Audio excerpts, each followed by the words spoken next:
This page, the front cover of a SEGA Saturn magazine, prominently features a sharp illustration of a robot from the Cybertroopers Virtualon series, specifically highlighting new information for Virtualon Oratorio Tangram.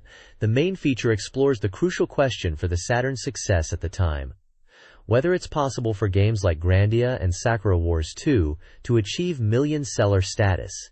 Examining the potential scenarios for these highly anticipated titles. The cover also lists a diverse range of other popular and upcoming SEGA Saturn games being covered inside, including Sonic R, the atmospheric dungeon crawler Baroque, the strategy RPG Black/Matrix, the cyberpunk RPG Devil Summoner, Soul Hackers, the unique simulation game Atelier Marie, the Alchemist of Solberg, and the fighting game Zero Divide, The Final Conflict. There's also a mention of a developer relay interview for Grandia, and a complete guide section covering games like Ronde and Asuka 120% limited burning, showcasing the breadth of content within the magazine. This page features a striking image with three people, likely reacting to the topic at hand, presented in a vibrant blue and green palette with a dynamic, possibly motion-blurred effect. Dominating the lower part of the image is a large, stylized green logo spelling Warp on a dark blue background. On the left edge, smaller circular logos stacked vertically also spell out WARP, each containing a letter. Across the center, a horizontal line separates the image above from the Warp logo below, accompanied by the Japanese text 128-bit, which translates to something like 128-bit wow, or 128-bit impressive. This layout strongly suggests this page is an introduction to a feature article, likely discussing the advent of 128-bit technology and its impact on the gaming landscape, a significant concern for the 32-bit SEGA Saturn during this period. The imagery captures a sense of excitement, wonder, or perhaps apprehension about the future of gaming as the next generation of consoles loomed. The Warp branding could symbolize the transition, or warping, into this new technological era. Warp, a company known for interactive games, created notable titles across three DOS, PlayStation, and SEGA Saturn. Their debut, D, 1995, features detailed graphics and cinematic camera work as Laura confronts her transformed father in a hospital, winning multiple awards. Enemy Zero, 1996, starring Laura again, is an interactive movie set on a spaceship, relying on sound to detect an invisible enemy and generating strong emotional responses from players, even featuring music by Michael Nyman. Real Sound, Kaze no Regret, 1997, is a sound-only love story where players, as Hiroshi, navigate romances with branching narratives. Warp Inc.'s contact information is also provided.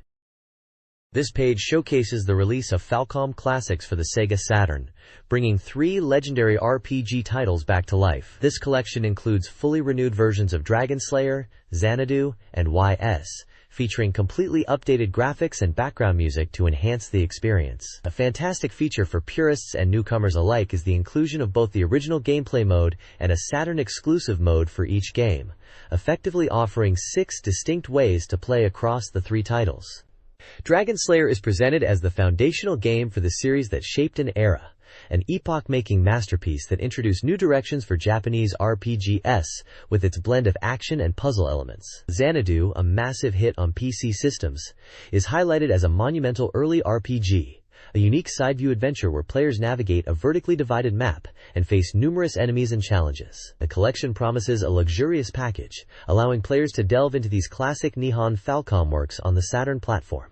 Those who pre-ordered received an original poster featuring the twin goddesses from YS, and a limited 2-disc edition was available with a special CAD containing voice dramas and game illustrations. These revered titles were released in 1997, giving Saturn owners a chance to experience some pivotal moments in RPG history with a fresh coat of paint. This page showcases the SEGA Saturn release of YS, part of the Falcom Classics collection. It features stunning artwork of the twin goddesses, central figures from the series, with their characteristic long blue hair. The text highlights YS as a beloved action RPG renowned for its expansive world, captivating characters, and dramatic story. The game is praised for the engaging challenge of its unique boss battles. Several small screenshots display the game's visuals, including town scenes and possibly combat. There's also a promotional offer for purchasers to win a figure of the goddess Fina, or an original Falcom Classics telephone card. This page serves as a vibrant promotion for one of the classic RPGs revived on the Saturn platform. This page serves as the table of contents for SEGA Saturn Magazine, issue volume 39, dated November 14, 1997. It prominently features Sonic the Hedgehog looking cool on the right side.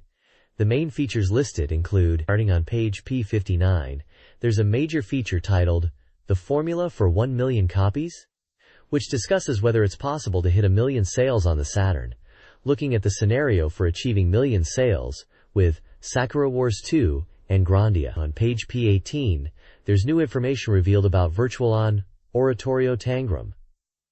From page P20, there's a special report covering several exciting titles. These include Sonic R, Devil Summoner, Soul Hackers, Baroque, Black Matrix, Atelier Marie, The Alchemist of Salzburg, Detective Jinguji Saburo series, Ending of a Dream, After School Love Club, Etude of Love, Renai Shikokuen, Gekka Mugenkyoku 2 tentative title, Concept, and Zero Divide, The Final Conflict. Further in the magazine, page P98 features a relay interview with the developers of Grandia. Finally, on page P119, there's a spotlight on Thunder Force V Strikes Back. It looks like this issue is packed with previews and features on some of the biggest and most anticipated games on the Saturn at the time, covering various genres from RPGs and action games to simulations and strategy. The million seller feature is particularly interesting, highlighting the commercial aspirations for key titles on the platform. This table of contents highlights various SEGA Saturn game features and magazine sections. Pages 126 showcase new releases like Super Adventure Rockman and Wizardry Nemesis. Page 130 previews upcoming games, including Twinkle Star Sprites and Suikoden Tenmei no Hyakuhachisei. Page 157 features the SEGA Saturn Soft Complete Guide with strategies for games like Ronde Rondo and Samurai Showdown IV. Page 170 offers a Culticept Illustrator discussion, followed by the AM Spot and Arcade Express on page 174, featuring Psychic Force 2012. Page 176 presents the SEGA AM3 Research Division Rush, focusing on Le Mans 24 and Cyber Troopers Virtual-On Oratorio Tangram. The contents also include a game index, news, reader content, columns, strategy guides, reviews, and a release schedule, all accompanied by a Virtual-On mecha illustration. This page dives into recent SEGA Saturn events, starting with the Full of Jack Frost segment highlighting the 8th SEGA Saturn Festa held in Tokyo Joyopolis. The event featured the acclaimed RPG Devil Summoner Soul Hackers, alongside appearances by personalities from Atlas and SEGA guests, creating an enjoyable atmosphere. They even gave away Jack Frost towels as prizes for the game tournaments. The page then transitions to Welcome to Digital Circus 97, showcasing the traveling event that kicked off in Fukuoka. This section features reports from 26 different licensed publishers participating in the event, expressing their excitement and presenting their featured games. Notable games highlighted include Axela's fighting game, Maria the Reason You Were Born, Amuse's action title Lupin III, The Sage of the Pyramid, and Atlas bringing their strong RPG lineup with Devil Summoner Soul Hackers, the simulation RPG Ronde Rondo, and the action RPG Princess Crown. SNK was promoting the upcoming Real Bout Fatal Fury special, while Enix presented Story of Seven Winds Island. NEC Interchannel had a playable demo of the highly anticipated Sentimental Graffiti, Kadokawa Shootin' / especially showcased Lunar, Magic School. Capcom teased the imminent release of the crossover fighter X-Men vs. Street Fighter. Game Arts had a playable demo of their epic RPG Grandia, and Konami featured the latest in their baseball series, Power Pro S. It was a great opportunity for players to get hands-on with a wide variety of upcoming and recent titles. This report covers the SEGA Saturn Digital Circus event, with additional announcements. SEGA Saturn magazine readers can enter a present campaign for Docomo mobile phones. Voice actress Mariko Kuda's national tour details are included, highlighting her performances. The report then focuses on the Hiroshima Digital Circus event, showcasing various publishers and their games. Zodiac presents Spark, Bandai brings R, MJ the Mystery Hospital Zoom shows Zero Divide, The Final Conflict, BMG Japan has Jungle Park Saturn Island, Takara offers Arcana Strikes, Bing presents Bubble Symphony, Chunsoft features Matai, Silent Insiders, Tecmo showcases Dead or Alive, Microcabin has Noon, Workjam features Cross Tante Monogatari, Neverland Company presents Chaos Seed, Aki has Tactics Formula, Fi introduces Textort Rude Arcana Senki, Omiya Soft highlights Coldicept, Hudson Soft features Galaxy Fraulein Una 3 and another title, and Quintet showcases Solo Cries. The report concludes with a venue guide for the Hiroshima event. This page highlights various media tie-ins and releases for Saturn fans. Following the popularity of Tokimeki Memorial's Shiori Fujisaki, another character, Miharu Tatebayashi, is also making her singer debut with a new single. Fujisaki herself has a second album titled Memories being released, featuring contributions from notable artists. There's a campaign related to the pinball game, Kyutenkai, Fantastic Pinball, where players who clear the game can enter for a chance to win cash prizes totaling 1 million yen. CLES is launching the first part of their media mix strategy for the game Renai Kohousei, Candidate for Love, with a new radio program featuring the voice actresses. For Mega Man fans, there's an announcement about an upcoming Mega Man Great Expo, with a chance to win special invitation tickets. Finally, several new music releases are featured, including the original soundtrack and arrange album for Super Robot Wars F, which brings the game's intense battle music to CD.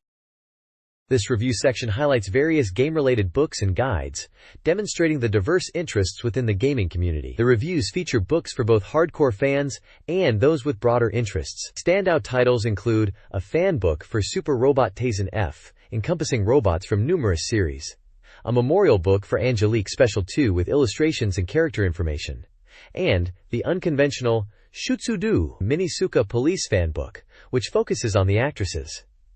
Other featured guides cover the Neon Genesis Evangelion Sega Saturn game, Graduation S, and Dead or Alive.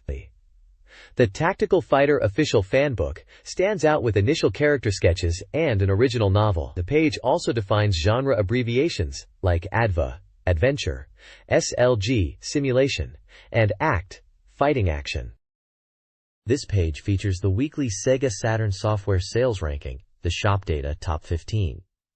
It provides a snapshot of what games are moving off the shelves this week. Dead or Alive takes the top spot, holding its position from the previous week. Super Robot Wars Fi remains strong at number 2, while the new release Tactical Fighter makes a debut at number 3. The chart covers a wide variety of genres, from fighting games and simulations to adventure and RPGs, giving a good overview of the diverse tastes of Saturn owners right now. Baseball Simulation Pro Yaku Greatest 997 and the Adult Adventure series Can Bunny Extra round out the top 5. Other notable titles making the list include Neon Genesis, Evangelion Digital Card Library, Street Fighter Collection, and Samurai Showdown IV. It's clear that both new releases and established hits are finding success in the Saturn market this week.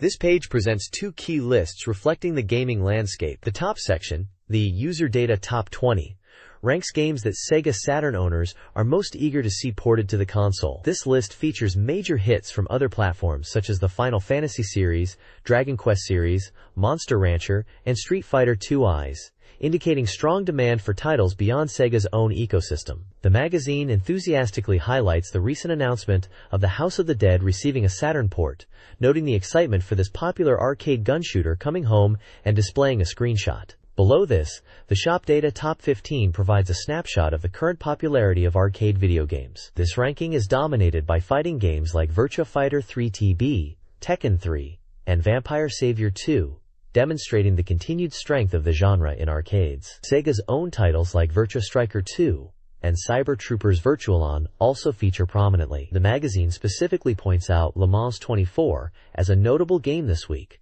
praising its realistic simulation and use of the advanced Model 3 arcade hardware, showcasing a screenshot. Other screenshots highlight Cyber Troopers Virtualon and The Lost World, Jurassic Park arcade game. The Sega Saturn community's most anticipated upcoming games, based on reader surveys, are revealed. Topping the list is Sakura Wars 2 with 452 points, a highly anticipated sequel aiming for 1 million copies sold. Following in second is Grandia, an RPG 85% complete, slated for a December 18th release. Rounding out the top 3 is Yuno, a girl who chants love at the edge of the world, praised for its innovative system and story, with a confirmed December 4th release. The article also highlights Kyugaku, Soshite, In the Pickup Check Games section, a full top 30 ranking is included, alongside teasers for Chaos Seed and Princess Maker 3. Fairy Tales Come True, outside the main list, generating excitement with their impending releases. This page features the weekly Reader's Check ranking, where SEGA Saturn owners vote on their favorite released games. This week's big news is Dead or Alive, making its debut at number 1 with an incredibly high average score, even surpassing the long-standing record held by Virtua Fighter 2. The ranking table itself lists dozens of titles, showcasing how readers have rated the entire SEGA Saturn library. The top spot saw significant movement. While Super Robot Wars F holds strong at number 2, Die Hard Arcade dropped temporarily, but has bounced back to 4th place. Other notable shifts include Donpachi falling, and Desire also moving down the list. Visuals on the page highlight the top contenders, with screenshots showing the intense fighting of Dead or Alive, the strategic robot battles of Super Robot Wars Phi, and the action-packed scenes from Die Hard Arcade. The section emphasizes that the rankings are dynamic, changing weekly based on new votes, making participation key. This page continues the reader rankings, listing titles further down the overall list. The main focus, however, is a spotlight on 3 new releases and their initial reception among SEGA Saturn players. Prominently featured is the highly anticipated fighting game Dead or Alive, which burst onto the scene at number 1 in the overall rankings, even surpassing the legendary Virtua Fighter 2. The review section highlights the game's innovative hold system, describing the flow of combat as easily changed with a button press. Readers praise its simple yet fun gameplay, unlockable female costumes, and stunning graphics that impressed many, prompting comments like, "Is this Saturn?" It's seen as a testament to Tecmo's skill and the Saturn's potential, offering a quality level beyond arcade ports.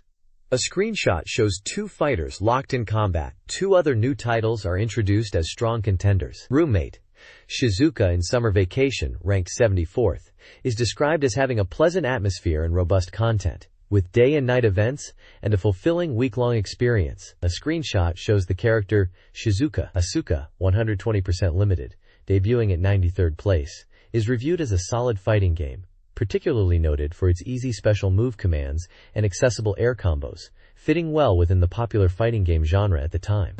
A screenshot displays characters engaged in a fight. Both games receive reader feedback, discussing their strengths and weaknesses based on initial impressions. This page continues the reader rankings, moving further down the list into the C and D tiers. The commentary highlights significant shifts occurring within the mid-range B tier of the rankings. It notes how titles are fluctuating, with some making dramatic leaps, like Mobile Suit Z Gundam, which saw a huge jump up the chart. Conversely, other games are falling significantly, including Find Love, Guiken Muyo, and Yoshino Kume. Screenshots on this section appear to show gameplay related to fighting games, possibly including Fighters, History, Dynamite, and maybe scenes from games like Find Love. Further down, the discussion moves to the D tier, focusing on the bottom of the rankings. It's noted that the game Putaro quickly fell to the lowest position, described as a short-lived 3-day emperor. This rapid decline is contrasted with the seemingly stable, higher position of a title or character referred to as Lord Death.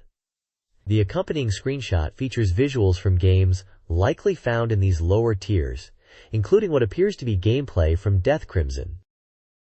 This page shifts focus to a dedicated feature on Virtua Fighter 2, highlighted as a recommended game by the magazine. Penned by the article provides a deep dive into the game, which scored an impressive 9.66 from the magazine and 9.2592 from readers. Shares his personal experience working on the game's publicity at AM2, detailing the excitement of receiving daily builds and witnessing the game's progress, culminating in the highly polished JAMA Show demo. He recounts the satisfaction of the final version, which he felt perfectly captured the arcade experience. The article touches on the development process, explaining how lessons learned from the original Virtua Fighter port informed the sequel's creation. They specifically mention advancements in rotation scroll and 3D CG techniques used to deliver a smoother and more polished result, significantly reducing polygon clipping issues seen in the first game. Developer comments from Sega AM2 R&D express pride in Virtua Fighter 2, alongside Virtua Cop and Sega Rally, as defining titles of Winter '95, hinting at future strong releases. Reader feedback is summarized, noting positive points like enhanced learning features and improved game modes. However, some comments mention lingering graphical glitches during replays, such as stages appearing to float. Overall, players seem to appreciate the game's deep replayability. Screenshots display the familiar character select screen featuring Sarah and Ladu, as well as a gameplay scene with Akira and Yuki. The page also continues the reader ranking list, descending further down the charts. This page dives into recent and upcoming software releases, presenting them as Next Start Expected Horse Paddock Information. It reviews several titles with reader-submitted scores. Ninja Jajamaru-kun Onigiri Ninpuchu Gold receives a low score of 4.33, described as disappointing despite nostalgia. Mech Warrior 2 scores 5.0, criticized for control issues and poor operability that detract from an otherwise well-done game. Mori Motonari, The Vow of Three Arrows, a strategy/RPG, fares better with a 7.33, noted as a beginner-friendly historical simulation with engaging story elements, despite some presentation flaws. Cross Romance, Love, Mahjong, and Hanafuda gets a 5.66, seen as a decent blend of romance, mahjong, and Hanafuda, with acceptable completion, though marred by frequent loading times and poor UI. The page also includes brief reader comments, a general review section mentioning games like Virtua Fighter Kids and Dead or Alive, and a list of SEGA Saturn peripheral devices with average reader scores. There are details about ongoing reader contests where participants predict the ranking of All Japan Pro Wrestling featuring Virtua, and the reader score for Saturn Bomberman for a chance to win prizes, including console accessories and games. This page features a special report on an upcoming arcade game, Cyber Troopers Virtualon Oratorio Tangram. It announces the game with fanfare, showcasing a massive release of new screenshots and artwork of the mechs, including a dedicated section highlighting the return of the Red Heavy Trooper, Raiden. The article details the game's reveal, providing information about the system it runs on, confirming it's built on the powerful Sega Model 3 board. It touches upon some new elements players can expect. While the game is still under development, listed at 29.8% completion with an undecided operation start date, the feature aims to satisfy fans eager for details since its initial tease. The tone is clearly excited, treating the release of screenshots and basic info as a major event, promising that the game will deliver on expectations when it finally arrives. This page delves into the gameplay mechanics of Cyber Troopers Virtualon Oratorio Tangram. Building on the game's initial reveal, it highlights significant changes and additions that players can expect. A major focus is the expanded use of the turbo button, now essential for attacks and close combat, making its use much more frequent than in previous titles. New combat elements are introduced, such as the turbo shot, a high-power attack activated by pressing the attack and turbo buttons together, offering strategic potential but requiring careful weapon gauge management. Melee combat is also heating up with the new throw mechanic, which can be used to punish opponents after dodging their attacks with the quickstep, or against guarded foes, aiming to reduce passive play. Beyond combat, stages will feature interactive elements, like environmental hazards, that affect movement. Excitingly, the page also confirms new movement options, including the air dash, adding another dimension to battles. Finally, a notable reveal is the appearance of Feiyen the Knight, hinting at her role in this new installment. These updates suggest the game is evolving, with more dynamic combat and strategic depth. This page dives into the exciting world of Sonic SAR, an action racing game for the Sega Saturn. It outlines the core game modes players can jump into, the main Grand Prix mode, the Challenge of Time Attack mode, the competitive versus mode for 2 players in split screen, and an options menu for settings. The page also puts a spotlight on the distinct performance characteristics of each character, covering details like top speed, grip, acceleration, and handling. As an expert, I can tell you these differences are crucial for mastering the tracks. We get a closer look at 2 key players. Sonic, as expected, boasts the highest top speed among all characters, making him a favorite for experts who can handle his slightly stiff cornering, though he can drift. Tails is presented as having excellent acceleration and being relatively easy for beginners to pick up. However, his lower grip means you'll need to brake carefully around corners. He might struggle on long straightaways due to speed, but recovers very quickly from deceleration. Overall, the page highlights the dynamic racing action and the importance of choosing a character that suits your style for navigating the various courses. It's confirmed as an action racing game supporting multiplayer races. This page delves further into Sonic SAR, specifically showcasing the Versus mode. The text explains that this mode allows players to pick their favorite characters and race against friends. While you can't choose the same character, using different ones makes for an exciting race. It hints that mastering the Grand Prix mode is key to fully enjoying the Versus mode, suggesting secrets are tied to it. The page features several split-screen screenshots illustrating the competitive action, including Sonic vs. Knuckles, Amy vs. Tails, Sonic vs. Drive, Eggman, and Tails vs. Knuckles. Each pair is highlighted with a headline like Rival Showdown or Chase and Overtake. Below the screenshots, 3 more characters are introduced with their stats and characteristics. Knuckles is described as well-balanced in handling, acceleration, and top speed, excelling on twisty courses and holding his own on straightaways. Amy can race anywhere, including slopes and water, and has good handling, but her top speed is the slowest, relying on turbo, which makes cornering difficult. Dr. Eggman, like Amy, can traverse any terrain and has good handling, but his slow top speed makes winning normally tough. His strength lies in using bombs. The page concludes by teasing the next issue, promising revelations about new courses and items. This page dives into the world of Devil Summoners, Soul Hackers, highlighting key characters like Six, Spooky, Lunch, and Yuichi. The article introduces the game's premise, set in Amami City, a metropolis deeply integrated with a vast network, where the protagonist becomes involved with a group known as the Spookies. The gameplay involves hacking public terminals to gain access to services like Paradigm X, even resorting to altering digital records. The page showcases various scenes, from receiving enigmatic encrypted emails that hint at the group's next move, to exploring locations like the Shibahama South underground parking. Accessing Paradigm X itself appears to be a significant event, with characters discussing it eagerly. The game is described as an RPG from Atlas, released on November 13th for 6,800 yen across 2 CDs, and is recommended for all ages. The content suggests a blend of cyberpunk themes, mystery, and traditional RPG elements, centered around the controversial act of hacking in a heavily networked society.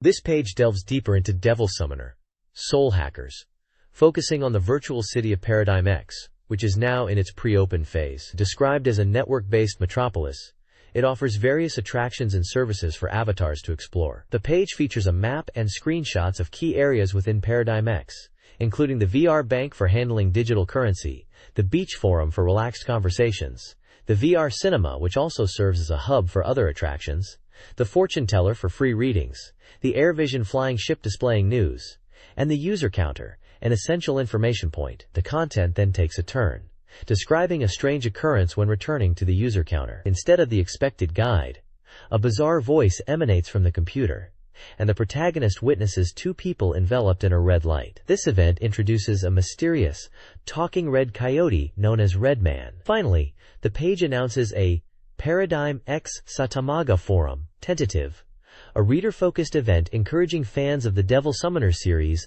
to submit questions, illustrations, cosplay photos, and general impressions related to the game, with the promise of special gifts from Atlas for those featured.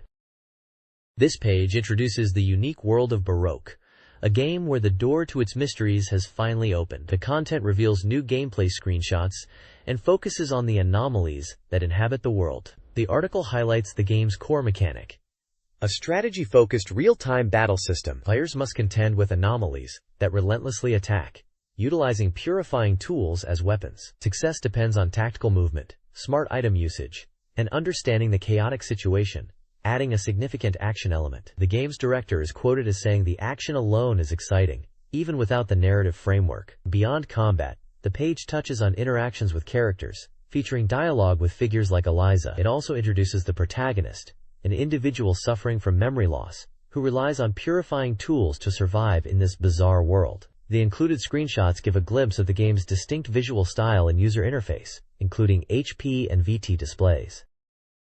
This page delves into the graphical prowess of Baroque, focusing on the beauty and effects achieved through its visuals. The article highlights how light and shadow are masterfully utilized to create the game's distinctive atmosphere, describing detailed light source processing that allows screens to brighten as you approach illumination and light to filter through cracks, achieving a level of visual quality rarely seen in previous titles. The page also showcases the game's opening movie, noting its visually striking style and mentioning the involvement of staff with experience in Hollywood films, underscoring its high production values. An image illustration is included, hinting at the game's evocative imagery. Furthermore, the article explains the process behind creating the game's numerous CG models, particularly the various anomalies, revealing that over 200 types were first crafted as physical figures before being converted into digital assets. The screenshots provided exemplify the dark, atmospheric environments and the detailed lighting that contribute to the game's unique aesthetic.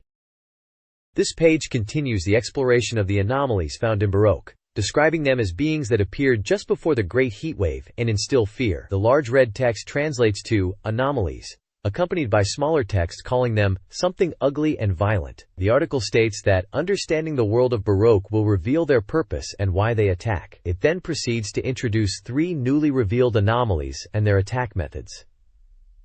The page focuses heavily on one specific anomaly, ORL Haganus, described as having a feminine impression despite an empty body that emits electricity. It's constructed from cold iron and empty shells adorned with spikes, reminiscent of torture devices. ORL Haganus's primary weapon is electricity. It gathers energy, generates a glowing electrical sphere in its upper body, which grows larger between its hands before being thrown at the enemy. This long-range electrical attack is expected to cause special damage. The page includes screenshots illustrating its attack pattern, showing the formation and projection of the electrical sphere. It also notes that ORL Haganus likely moves by sliding on the floor, as it appears to lack legs. The screenshots display the anomaly's status with HP 300/500 and VT 100/200. This page continues exploring the bizarre anomalies of Baroque. First up is the Magician, a strange being seemingly born from a mysterious card appearing as an upper body wearing a mask that looks like a pierrot, with the space behind it being empty. It's described as another anomaly that isn't human. The Magician's attack method is simple. It cuts with a knife it holds. Its true nature lies in its unpredictable movements. It can suddenly disappear by spinning or split apart, acting like a true magic user. Screenshots show its status, HP 300/500, VT 100/200, and its attack pattern involving a card with a symbol and a red arrow indicating movement or attack. Next we see Festum, which has a body resembling ancient pottery and floating arms from its shoulders. It possesses a distinctive attack style. When it thinks about attacking, light shines from its chest, and the light turns into 9 ice shards that are fired at the player. The way it appears is also unique, seemingly bursting through walls or floors. Its arms move peculiarly, overlapping at the chest and rotating the entire body while extending the joints of its arms before attacking. The page includes screenshots showing its status, HP 300/500, VT 100/200, its stance, and the moment it launches the ice shards. The text notes the sturdy appearance of its body suggests high defense. The page explores the unusual item design in the Baroque game. An interview with item designer Mr. Fuji reveals the creative process. Though some designs were predetermined, many evolved with director Mitsumitsu's input. Fuji emphasized the tactile, sculptural nature of the items, adapting designs based on gameplay testing and visual elements like viewpoint and lighting. The heart item posed a significant design challenge. The page also features an art exhibition section showcasing unseen item designs by Degadruner, who collaborated on system design. 4 pieces are described: a bone-like object, a sharp blade, a complex mechanical contraption, and an intricate box-like structure. These designs highlight Baroque's unsettling, distinctive artistic style. This page continues the discussion on the unique item design found in the game Baroque, featuring the designer Mr. Fuji. The interview delves into 3 specific items: the purifier, the box, and the mark. The purifier is described as having a mysterious function shown in the game's opening movie, its exact use still somewhat cryptic. The box's purpose is revealed as something you can carry or open on the spot, with different types offering various effects like boosting stats or attacking enemies. Its design started more mechanical, but was simplified for better visibility in-game. The mark, requested by Mr. Mitsumitsu, resembles a brand or stamp, its hollow shape suggesting it's used for marking something, though its precise function is intentionally ambiguous to encourage player interpretation. Further down, the page reveals an art exhibition related to Baroque items, is featured on the developer Sting's official homepage. This exhibition includes works by Degadrinaire, highlighting a collaboration that brings a distinct artistic flair to the game's items. Images display several more item designs, labeled Work 5 through Work 8, showcasing Baroque's signature unsettling and imaginative aesthetics. From button-like objects to complex mechanical contraptions, the page concludes by providing the URL for the Sting homepage, encouraging players to check out the online item exhibition. This page is dedicated to introducing the tactical RPG, Black/Matrix. The striking header art features a female character alongside a weapon or wing-like structure, posing the question, what is good, what is evil, where is the answer? The article describes a world born from the final holy war of creation, where angels with white wings were defeated by demons with black wings. Now, the world is ruled by the descendants of those black-winged demons. The story follows the protagonist, Agazel, and his party who defy the current world order, not for the world itself, but for their own reasons. The game's core appeal lies in experiencing this unique worldview and the dramatic changes it undergoes.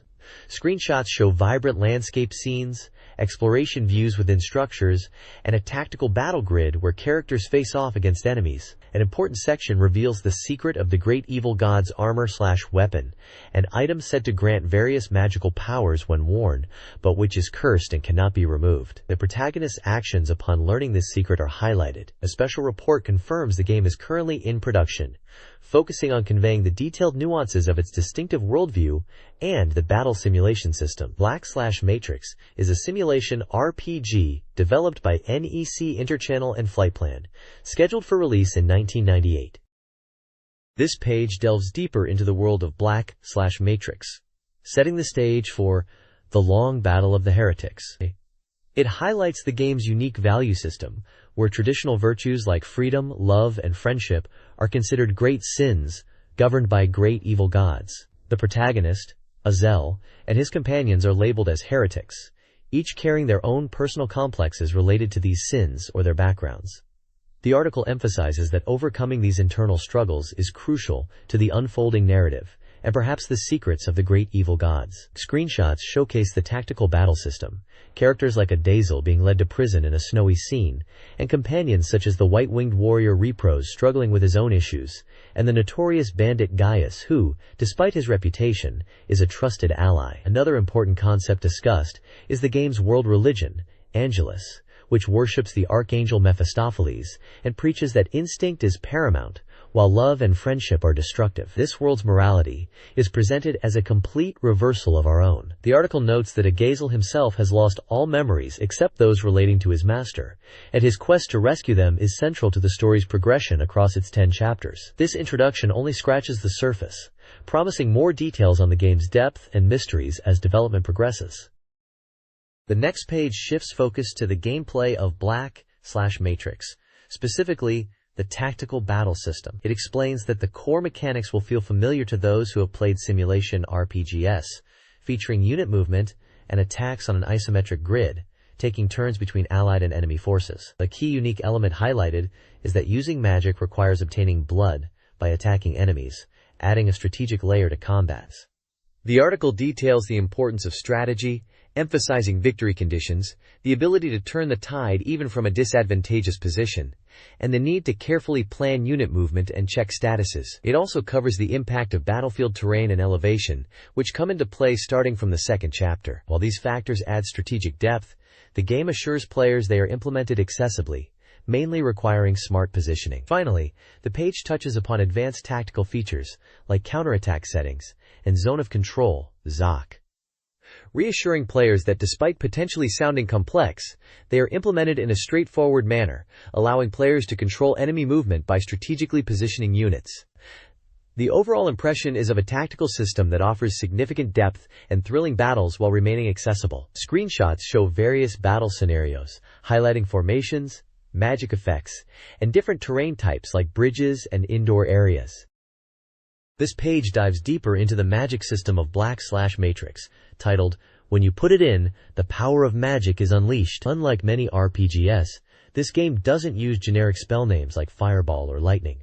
The effects of magic are varied, and their power scales with the skill of the user. Building upon the tactical battle system discussed previously, casting magic consumes bloody points, BP, a unique resource in Black/Matrix. BP is obtained by collecting blood from enemies during combat, directly tying resource management to offensive action. The page showcases various types of magic spells. There's magic that can turn enemies into zombies, a petrify spell, and a damage poison effect. There's also a spell for HP recovery, and powerful summoning magic, like conjuring a dragon, which requires more blood. The "It's important" section reiterates the bloody point system. There are no MP magic points, only BP. The P is crucial not only for casting spells, but also for awakening the potential abilities of weapons, some of which house demonic power that grows stronger by absorbing blood. This system emphasizes the need to actively engage in battle to increase both magic power and unit strength, making every fight essential for progression. The character on the left is introduced as Yohane the Necromancer, capable of turning defeated enemy bodies into allied units. The character on the right, Hillmaster, is described as using damage and mental effects magic. This page gives us an in-depth look at Atelier Marie, the Alchemist of Salzburg, which is nearing completion at 90% and set for release soon. The core gameplay loop revolves around Marie creating various items through alchemy. The items Marie crafts aren't just for show, they serve practical purposes. The most common is fulfilling requests from clients, earning rewards, essentially functioning like selling the items. However, a significant aspect is the ability to use these crafted items yourself. Items can restore HP and MP, or even be used offensively in battle. Combat use is highlighted as particularly convenient. Items need to be equipped beforehand, and they offer a variety of effects, from healing allies to attacking enemies, or even applying status effects. The page includes a guide to item icons, helping players quickly understand an item's properties and intended use, whether it's a single target attack, area effect, healing item, or something for special effects like paralysis or awakening character potential. Screenshots show the item list, battle menus, and a battle scene, illustrating how items are integrated into exploration and combat. The emphasis is on the utility and versatility of alchemy, making it a central mechanic not just for progression, but also for survival and strategy. This section of Atelier Marie, the Alchemist of Salzburg, details the item-gathering aspect of the game, showcasing the world outside Marie's workshop. A map highlights various locations around Salzburg, each offering specific ingredients for alchemy. Descriptions include round-trip travel times, accessibility requirements, often through the tavern, and material types, red, blue, green, or rare. Crucially, information on monster encounters indicates the danger level. Key locations include Hebel Lake, blue materials, Strudel Waterfall, white, dangerous, Villain Mountain and Elfin Cave, red, and Media Forest, green, seasonal. The Fairy Forest offers a unique strategic element, allowing Marie to hire assistance. This highlights the game's blend of crafting and strategic exploration.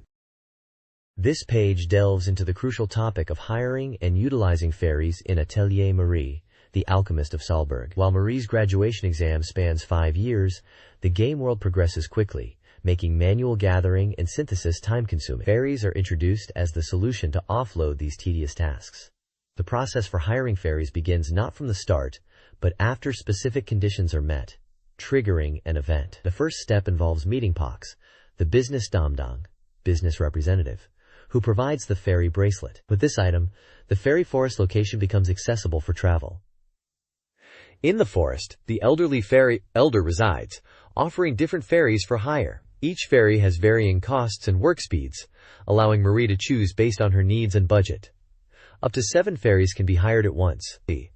Beyond the general hired workforce, the page also highlights 3 distinct, named fairies, who look remarkably similar. These include Pox, who facilitates getting the bracelet, Pick, the cleaning fairy who visits the workshop on odd-numbered months, though his effect is noted as minimal beyond appearance, and Patit, the merchant fairy who visits on even-numbered months. Pat sells useful items not found elsewhere, making his visits important for obtaining specific materials or goods. Fairies are essential for efficiently managing Marie's workload and progressing towards graduation. This page expands on the invaluable role of fairies in Atelier Marie, The Alchemist of Solberg. It highlights just how convenient they are for managing Marie's workload within the game's strict 5-year timeframe. The core message is that fairies free Marie up to focus on researching new and advanced synthesis recipes, which is crucial for reaching different endings. Fairies can be assigned various tasks through a scheduling menu, from gathering materials and locations Marie has unlocked to synthesizing items she has previously created herself. This allows for efficient production, keeping a healthy stock of items needed for requests and everyday use. While fairies have varying costs and speeds, even the cheaper ones can significantly reduce the burden on Marie, although they do occasionally fail at tasks. The page also introduces the concept of using multiple fairies to create an assembly line for more complex items. By breaking down a recipe into steps and assigning different fairies to each stage, gathering, intermediate synthesis, final synthesis, Marie can establish a highly efficient production chain, ensuring a constant supply of necessary goods even while she's out exploring. The example given shows fairies working together to produce nutrition supplements, illustrating how this streamlined process operates. Fairies are clearly presented as essential partners for any aspiring alchemists looking to succeed. This page dives into the latest entry in the popular Jake Hunter detective story series, titled At the End of the Dream. It promises a return to the hard-boiled roots the series is known for. A major highlight discussed is the game's opening movie, which features striking artwork animated to depict a mysterious event from Jake Hunter's past that still haunts him. The sequence is described as beautiful yet puzzling, showing Jake involved in a dangerous situation, possibly during his time in America, and raising questions about why the usually unarmed detective is wielding a gun. We get a glimpse into the game's development status, noted as 40% complete with a target release of April 1998 by Data East. Its genre is confirmed as a hard-boiled adventure for a single player. The page also touches on an interview with the developers, focusing on the graphics, sound, and overall system, indicating their commitment to making this the best game in the series yet. This preview builds anticipation for fans eager to unravel the mysteries of Jake Hunter's past. This page gives us a deeper look into the production of the latest Jake Hunter detective story game, At the End of the Dream. Specifically focusing on the graphical and character design aspects, we hear from Taisho Sato, the graphics supervisor, and Katsuya Terada, the character designer. Sato explains their commitment to bringing Teradata's distinctive art style directly into the game, using over 200 original drawings. He mentions being quite demanding of Teradata to achieve the desired level of detail. Sato also discusses the impressive digital animation used for the opening movie, praising Terada's skill with digital tools to recreate his touch from paper. He touches on the challenge of fitting all this detailed data onto a single CD. Character designer Katsuya Terada shares his history with the series. Starting 12 years prior, he aimed for a realistic, gritty feel for the Jake Hunter world, and considers this latest entry a favorite. Teradata admits a fondness for drawing older male characters, particularly mentioning Kumagoro as a favorite. He views the Jake Hunter series as a significant, memorable presence in his work. The page shows game screenshots featuring characters like Yoko Goto and Kasumi Tenyo, demonstrating the visual style and dialogue system. It also highlights the meticulous detail in the backgrounds, which are based on real Shinjuku locations and even change appearance between day and night, enhancing the game's atmosphere. This level of dedication to graphics promises a visually rich experience. This page continues our look at the upcoming Jake Hunter detective story game, highlighting the producer's perspective and introducing the key players and even a new protagonist. We hear from producer Hidekazu Nishiyama, who discusses the evolution of the series' unique zapping system. He explains that while the core idea of changing perspectives remains, the system has been improved to allow players to revisit previous branching points and experience events through the eyes of different characters, like Jake Hunter, Kumagoro Kumano, and Yoko Goto. This entry offers more player choice, moving away from sections that previously forced you to play only as Jake. The page also introduces the series' main characters: the sharp and bold detective Jake Hunter, the veteran Yamate police detective Kumagoro Kumano, and Jake's intuitive assistant, Yoko Goto. Excitingly, it reveals that in addition to Kumagoro and Yoko being playable, a new protagonist joins the cast: a mysterious 19-year-old girl with her own scenario. Finally, the page encourages players to visit the developer's official website for more game information, even featuring a Jake Hunter Detective Agency section, guided by Yoko Goto herself. This site includes details about the agency, character introductions, and even a simple deduction game. You can find it online at http://www.dataeastcorp.co.jp/jinguji/. This page explores details of the new Jake Hunter detective story. Producer Nishiyama outlines the game's structure, including a story progress chart for branching narratives, and an estimated 20-hour playtime. The text volume is significantly increased, with new, reasoning system mechanics. Sound director Seiichi Hamada discusses the audio, highlighting the use of ADX technology for high-quality sound and seamless transitions. He describes the jazzy main theme and teases a vocal ending theme. The article includes a screenshot of the story progress chart, showcasing how players can track progress and experience different perspectives. Finally, the page links to the developers' personal websites, providing insight into their work and creative backgrounds. This page provides a special report on the upcoming dating simulation game, Koi no Etude, Etude of Love.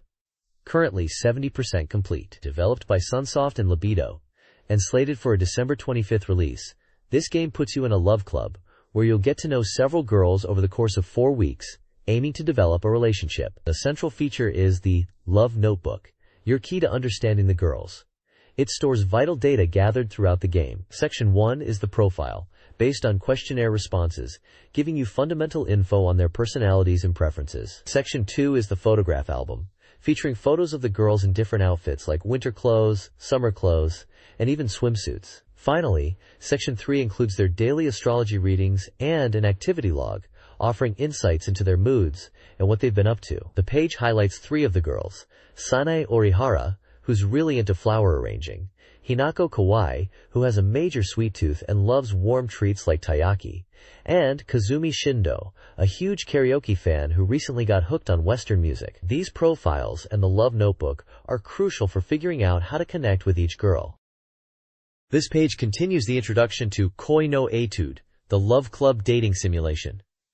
It dives into the core gameplay loop, starting with the 2-shot conversation system. After choosing a girl you're interested in, you engage in a private conversation. Your choices and replies influence her mood and affection level, making skillful conversation key to getting closer. Following the 2-shot, you'll face a crucial decision: ask her for an immediate date or schedule one for the weekend. Success in the 2-shot makes securing a date much easier. The page also introduces 3 more girls you can pursue. Nanase Horikawa is described as proactive and looking forward to the club. Shinamasaki seems a bit shy initially, which the text suggests is just her getting used to the environment, despite her dialogue denying being bad with boys. Mutsumi Horikawa is featured discussing her love for drawing picture books, something she's enjoyed since childhood. Even after the main daytime activities end, the game isn't over. Evening events can occur, like receiving messages on your pocket bell, or witnessing private scenes with the girls, adding depth and potential for surprising moments as the day concludes. This page continues the coverage of the dating simulation Koi no Etude. The main text confirms the Saturn version is progressing well, highlighting the first reveal of Saturn screenshots, the confirmed release date of December 25th, and the announcement of a limited edition. A key feature mentioned is the inclusion of original animation sequences. The developers emphasize the importance of player communication in the game. 3 more potential love interests are introduced. First is Kanami Nito, who has joined the love club influenced by friends, and hopes to make new friends within the club, as seen in her dialogue expressing confusion. I still don't really understand. Next is Rinko Yusa, known as the school idol and entrance ceremony representative. Her dialogue reveals her frustration that her mother answered the school and made a decision without her consent, showing even the idol can't defy her respected mother. Finally, Anna Wakatsuki is featured. She admires adult women and reacts strongly to being called child or cute, suggesting she prefers to be treated maturely, as her dialogue shows her admiration for an adult-like figure. She's really like a mirror for adults. I truly admire her. The text advises treating her as an equal, regardless of the player character's apparent age. The page also includes screenshots teasing dramatic scenes, like a kiss sequence described as a mix of expectation and anxiety, and another showing a character's vulnerable, maiden's true face, promising emotionally rich moments. This page continues the coverage of the dating simulation Koi no Etude, subtitled That Turns into Love. It confirms the Saturn version is making progress, highlighting that the Saturn original animation and enhanced movie sequences from the PC version, known internationally as Koi no Ensemble, are now complete. The final form of the game is still under wraps, but players are encouraged to anticipate further reports. 3 more key characters are introduced. First is Misao Sonozaki, who seems to prefer light-hearted romance, noting in her dialogue that serious relationships tend to get messy for her. Next is Ayumi Inaba, who joined the Love Club with the dual purpose of finding romance and recruiting a vocalist for her band, showing surprising intuition by spotting a potential member who's good at karaoke. Finally, Mizuho Yamashina is featured with a troubled expression and a suggestive teaser image. The text prompts the reader to consider what might be bothering her and how they would approach her. A small section with images of a pink-haired character beautifully depicts emotional moments, conveying a sense of hearts drawing closer and the excitement of a pounding heart during a poignant scene. The page also announces that the additional post-recording sessions for the Saturn version are finished. A lively autograph session with the voice cast followed, and 3 lucky readers have a chance to win signed autographs. This page dives into Sonic Council, a new 2D fighting game from Banpresto, based on the popular manga series Saku Saitokai, serialized in Comic Gamist. Serving as a special report, the page announces this highly anticipated title, supervised by the editorial staff of Gamist magazine themselves, a strong indicator that the game aims for competitive balance and depth. Scheduled for a winter 1998 release at 6,800 yen, the game is recommended for all ages. Key gameplay features are highlighted, including the ability to cancel techniques and chain attacks into powerful sonic combos. The developers are actively working to eliminate potential issues like infinite combos, demonstrating a commitment to refining the fighting system during development. The page showcases several of the game's characters: Ai Honda, Yasunori Ishida, Aya Sakai, Naoko Hattori, and Yuko Sakakibara, presenting their distinct looks and fighting stances. Screenshots illustrate the 2D pixel art and gameplay, showing characters clashing in dynamic combat. The excitement is palpable as this manga-based fighting game gets ready to hit the Saturn.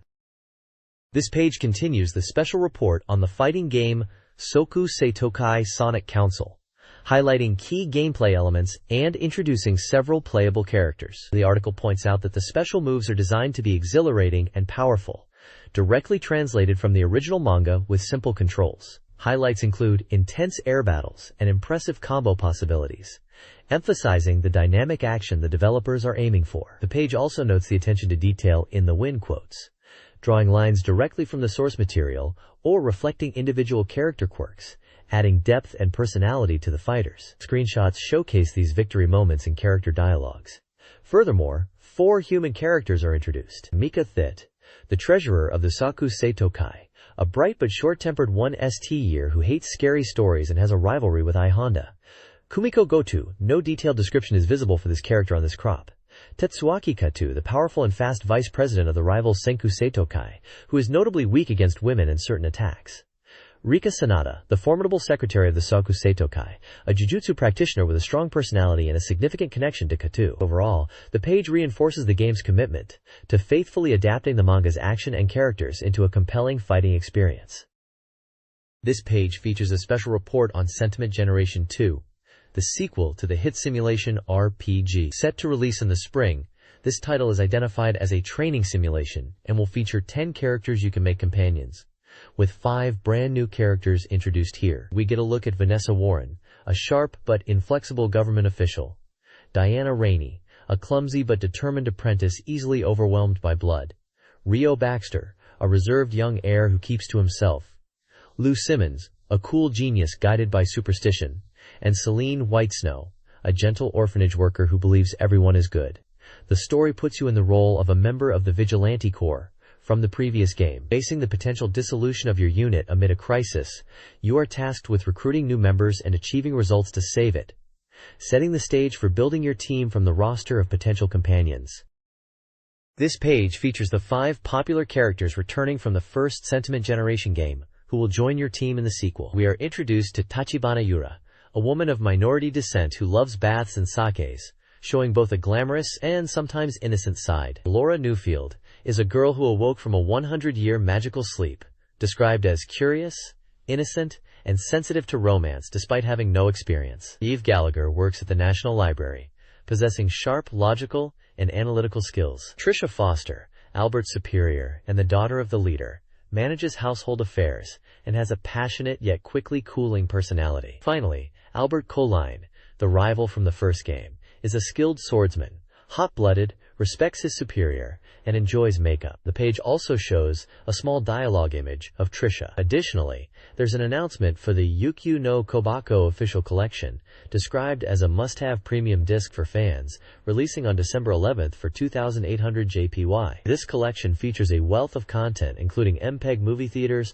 unreleased character voices, original art books, and character introductions from both games, offering rare audio and visual material. A profile for Melody Sinclair, a cat-eared girl with amnesia from the orphanage, is also previewed as part of the collection's content. The page emphasizes the collection's high quality and limited production run. This page delves into the world of Culticept, presenting it as an exciting fusion of card collecting and classic board game strategy. Published by Omiya Soft, this title retailed for 5,800 JPY, supports 1 to 4 players, and is recommended for all ages. The content highlights the increasing complexity of maps encountered in the latter half of the story mode, encouraging players to dive deep into the game's intricate world. A detailed look is given to the Scorching Hell map, a fiery location populated by powerful scepters. This map features a unique mechanic involving isolated islands. Landing directly on a teleport square on the main map sends you to one of these islands, and you cannot escape until you land on the island's own teleport square. This can lead to being trapped if you lack the right spells. The page also introduces the character Holobits, a fire-aligned sorcerer encountered in this area. Described as having gathered respect and power from many disciples, Holobits is resolved to dominate the world. His card book focuses heavily on fire element creatures and attack-oriented spells, alongside active use of protection cards. The gameplay challenge on the Scorching Hell map emphasizes careful movement planning to avoid getting indefinitely stuck on the small islands. Screenshots illustrate the fiery map layouts and provide a glimpse of Holobits and some creatures from his deck. The next page dives deeper into the world of Culticept, introducing the character Gurubal, the beautiful witch of the forest. She is described as having immense confidence in her beauty and plots to turn people who wander into her forest into trees to preserve her eternal beauty. Her strategy relies heavily on earth element creatures and focuses on defensive abilities like protection. The page also highlights the Forest of No Return, Bastila map, characterized by its complex terrain and the presence of facilities like shrines and shops. Gurubal favors Earth territory on this map, making it challenging to create land chains on the intricate layout. Further explaining the game system, the page outlines the 3 main card types: creatures, summoned with magic to occupy land or invade; items, used during creature battles for temporary boosts; and spells, affecting the player directly, manipulating dice rolls, or dealing damage to creatures in an area. The basic flow of battle between creatures is also touched upon. The variety in maps, like the relatively simple Fortress City Roca used for practice, is mentioned, indicating that later maps feature more complex and strategic designs, contrasting with the tricky isolated islands on the previous page's map. This page introduces Zero Divide, the Final Conflict, a 3D fighting game described as a spin-off from the PlayStation series. The large headline declares, "Cyber Battle Game finally appears!"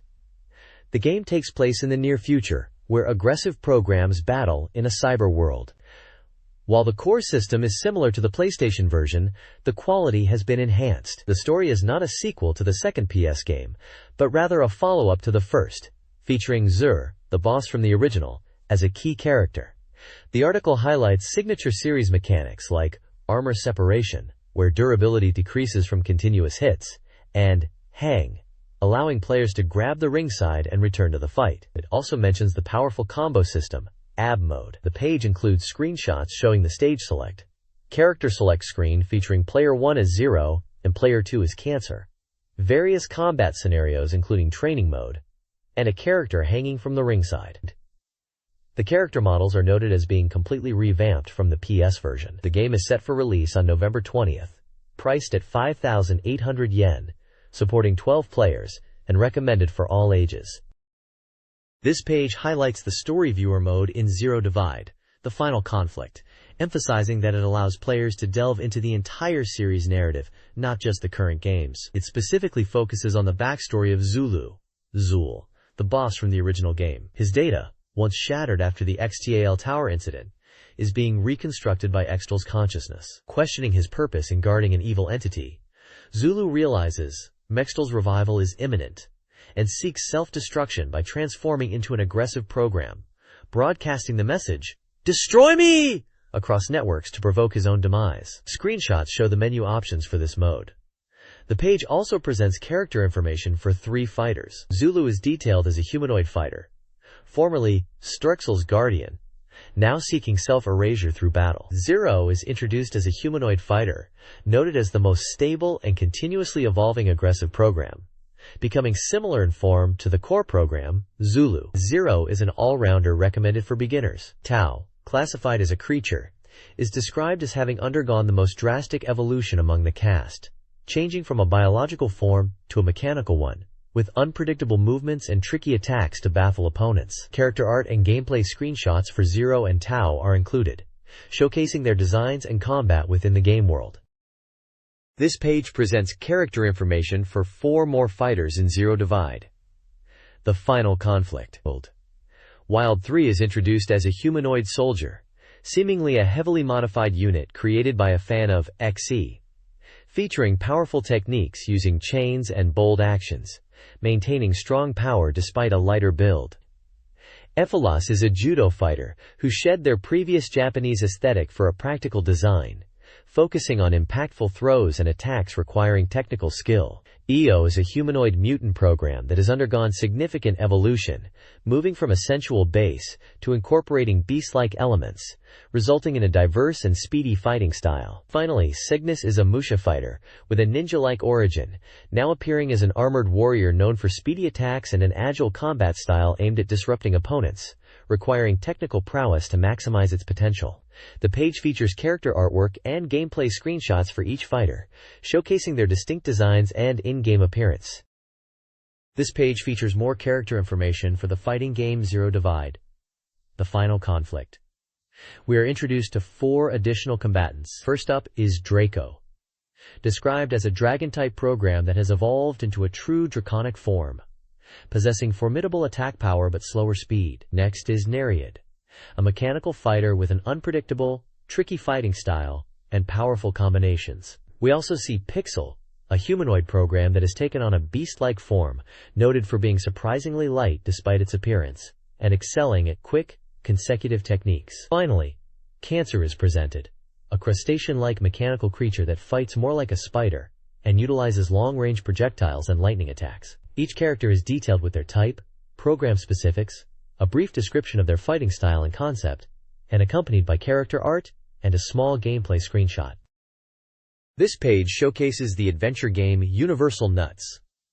Set in a future exploring space, the game follows cousins Yui, the thoughtful strategist, and AI, the impulsive action taker. Their vacation trip takes a turn when they crash and become stranded on a mysterious space ferry called the Milky Way. The narrative revolves around the strange occurrences on board and the dynamic between Yui's decisions and AI's actions, highlighting them as an effective duo for navigating the crisis. Universal Nuts features a choice-driven adventure system with a branching story that leads to multiple possible endings, where player choices significantly impact the outcome, especially regarding AI's perception and actions. The article emphasizes the game's deep story and the interplay between the 2 main characters as key selling points. Visuals include vibrant character artwork and screenshots depicting various scenes from the game, including environmental locations and dialogue sequences. The game was released for 5,800 yen. This page prominently features the space adventure game Universal Nuts. The striking artwork depicts the 2 main characters against a cosmic backdrop, hinting at the game's mysterious premise. Text on the left describes the eerie scene inside a derelict space ferry, a seemingly peaceful environment containing signs of recent presence like a lit cigarette, an unfinished meal, but utterly devoid of any people. This disappearance forms the core mystery. The page highlights new systems integrated into the game, such as the holder system for looking up important terms within the story, and a recollection mode, allowing players to revisit previous pages or scenes. Screenshots at the bottom showcase character portraits and dialogue sequences, typical of an adventure game. Developed and published by Layup, Universal Nuts invites players to unravel the enigma of the missing crew and passengers in this intriguing space setting. This page delves into the rapidly evolving world of digital cameras, highlighting the trends in the market during the autumn season. The article, titled Around the Digiana World, focuses on the accelerating shift towards higher resolution, specifically the rise of megapixel cameras, which is happening faster than many expected. The author notes that instead of cooling down, the digital camera market is heating up, partly driven by the boost in PC usage from Windows 95.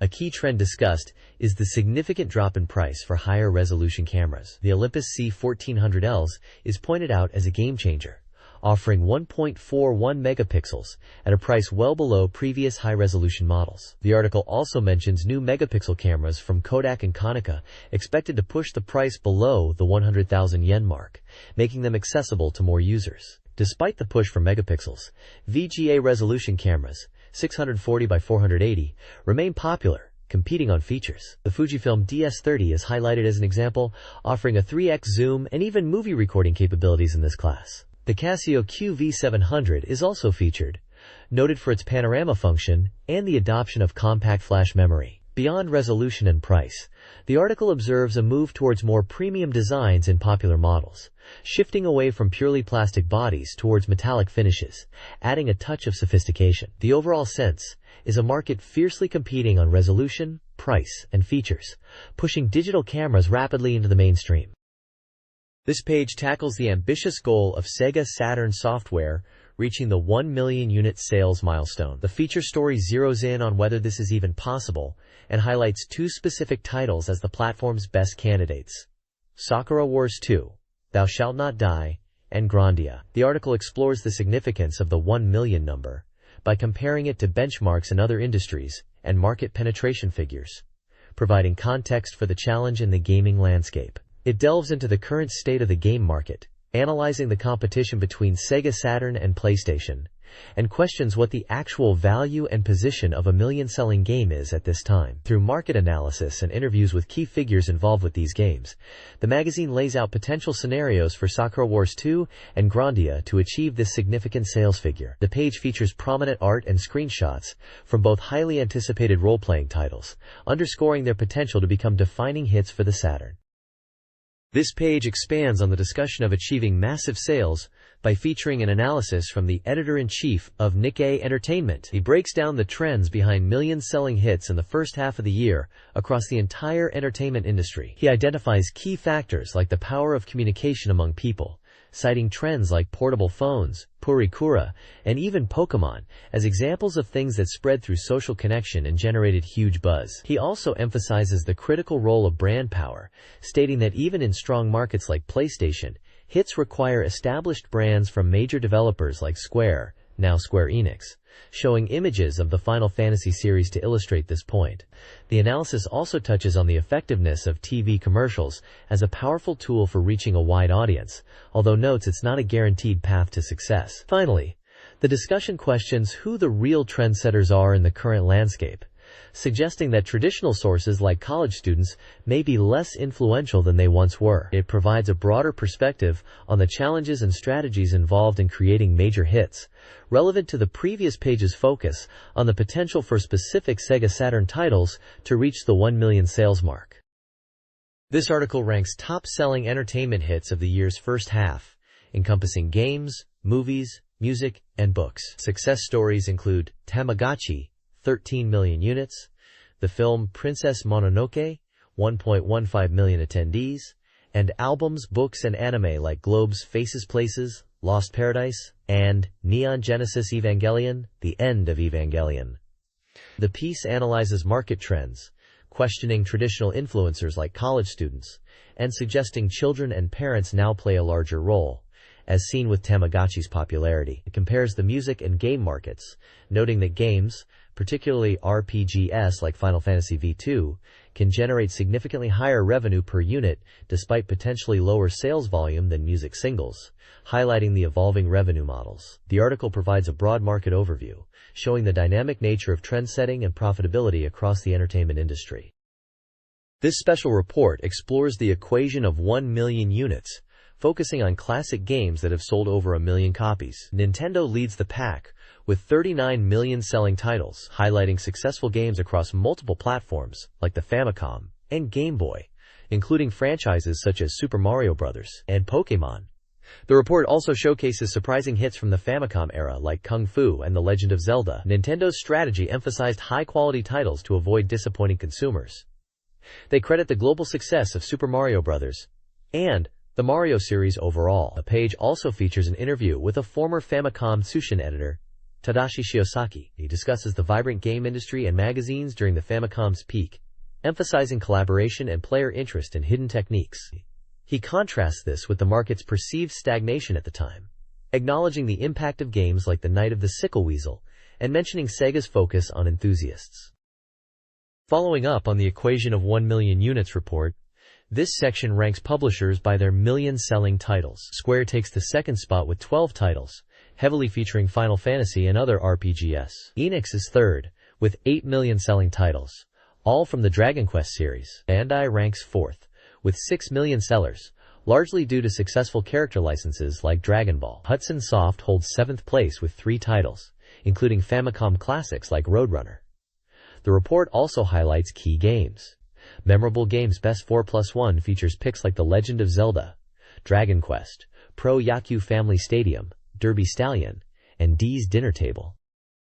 This page continues the equation of 1 million units feature, ranking publishers by their number of million-selling games. Coming in at 5th is Namco with 5 titles, notable for their Pro Yaku Family Stadium series and Tekken 2, though the article notes achieving 1 million units on Super Famicom was challenging for them. Capcom takes 6th place with 4 titles, highlighted by the groundbreaking success of the Street Fighter II series and the survival horror hit Resident Evil. Konami is also listed at 7th, sharing the rank from the previous page, with 3 titles, including arcade classics Gradius and Twinbee, and surprisingly, The Goonies reached 1 million units. Ranked 9th are BPS and ASC2, both with 2 titles. BP's is represented by the puzzle phenomenon Tetris on Famicom, while ASC2's success comes from the horse racing simulation series Derby Stallion, particularly the 3rd game on Super Famicom, which broke the million mark. The page also features a segment with Hudson Soft's legendary spokesperson, Takahashi Meijin, discussing his experiences in games like Loadrunner. The article continues, the game industry million ranking, showcasing publishers with 1 million selling titles in 11th place. Jaleco's baseball game, Moyero Pro Yaku, Famicom, and Banpresto's Super Puyo Puyo, Super Famicom, both sold 1.4 million units. The piece then discusses games that fell short of the million-unit mark, including Nintendo's SimCity and F-Zero, and Sega's Virtua Fighter. It highlights near misses, such as Kamaitachi no Yoru, 750K, Captain Tsubasa, 700K, and F-Zero, 900K, with publisher comments on their sales and impact. Chunsoft notes Kamaitachi no Yoru's steady sales, while Namco expresses surprise at the lack of 1 million sales for Ridge Racer and Virtua Fighter. Finally, the article includes Takahashi Meijin's top 5 memorable games, including Championship Loadrunner and Dragon Quest II Eyes, with brief anecdotes for each. This page features an interview with Hideki Okamura, the Sega Enterprise's Saturn Business Division manager, discussing the Sega Saturn's strategy for achieving 1 million-selling hit, a topic that follows from the previous page's analysis of past sales figures. Okamura talks about the year-end and early next-year lineup, describing it as the strongest ever, particularly emphasizing the powerful role-playing game offerings. Highlighted games include Devil Summoners, Soul Hackers, praised as a strong entry in the series, Shining Force 2i Scenario 1, marking the return of the tactical RPG franchise with multiple parts planned, Grandia, noted for its impressive visuals and scenario from Game Arts, and Panzer Dragoon Saga, Azel RPG, the highly anticipated RPG evolution of the classic shooting series spread across 4 discs. The interview conveys Sega's commitment to pushing the Saturn with high-quality, prominent titles to capture the market during the crucial holiday season and into the new year.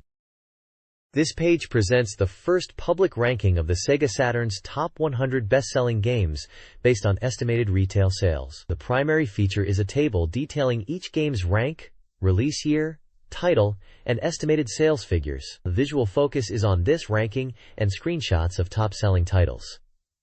Virtua Fighter 2 leads the pack, exceeding 1.68 million units sold. Sega Rally Championship and Virtua Fighter follow, with sales over 730,000 and 670,000 units respectively. Other notable titles include Fighting Vipers, Fighters Megamix, Sakura Wars, potentially reaching million-seller status, Daytona USA, Nights into Dreams, Shin Megami Tensei, Devil Summoner, and Fighting Vipers. The commentary emphasizes that, despite Virtua Fighter 2 being the only game to reach 1 million units, several other titles, particularly those released closer to the holiday season, have the potential to achieve similar success. The ranking underscores the commercial performance of key Saturn games and ties into the console's strategy for producing blockbuster hits.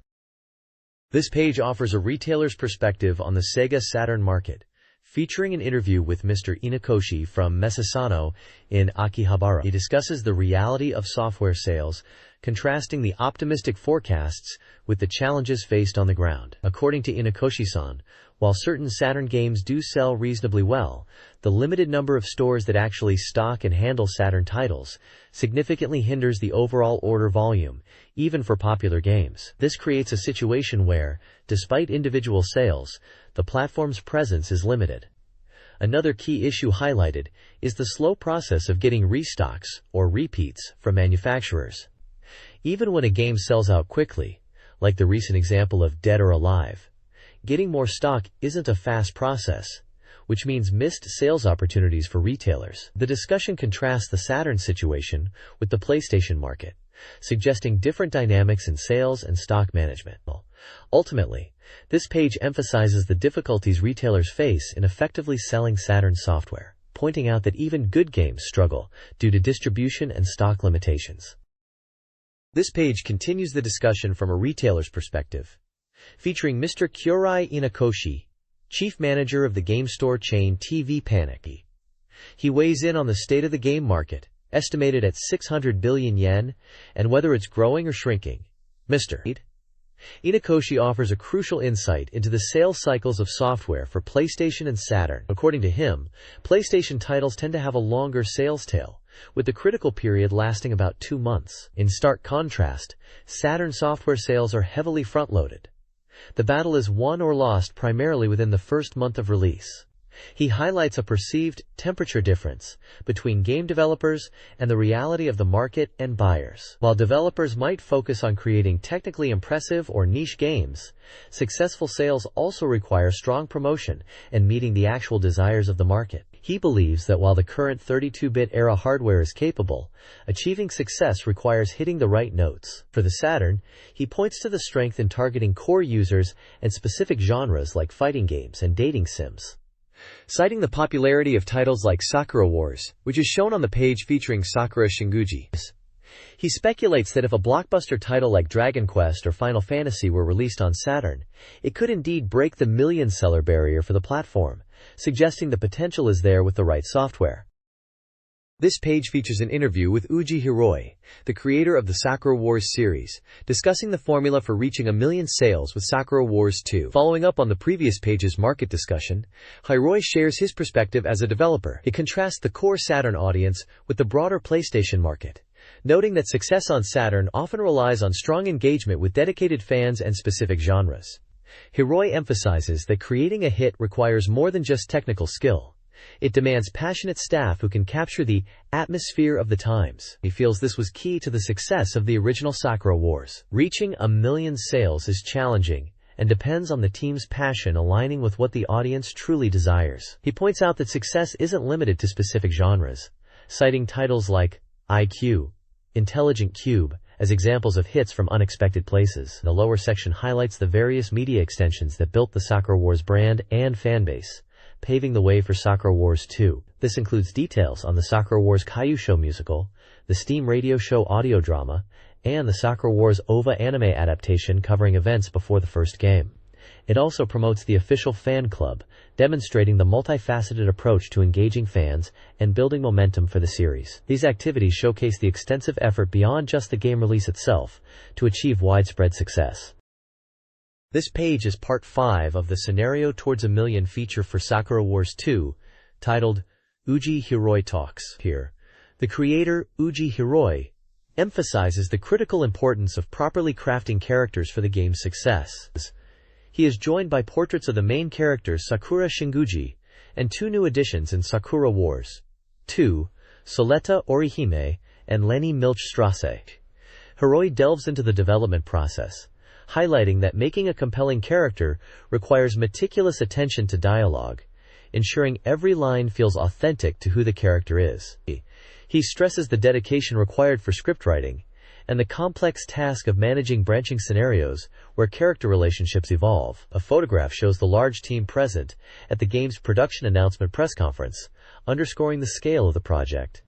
Hiroi concludes by emphasizing the passion of the staff, who work late nights to create something good, stating that trusting the team and being called leader is essential. This reinforces the idea from the previous page that dedicated staff and strong team dynamics are key to creating a million-selling hit.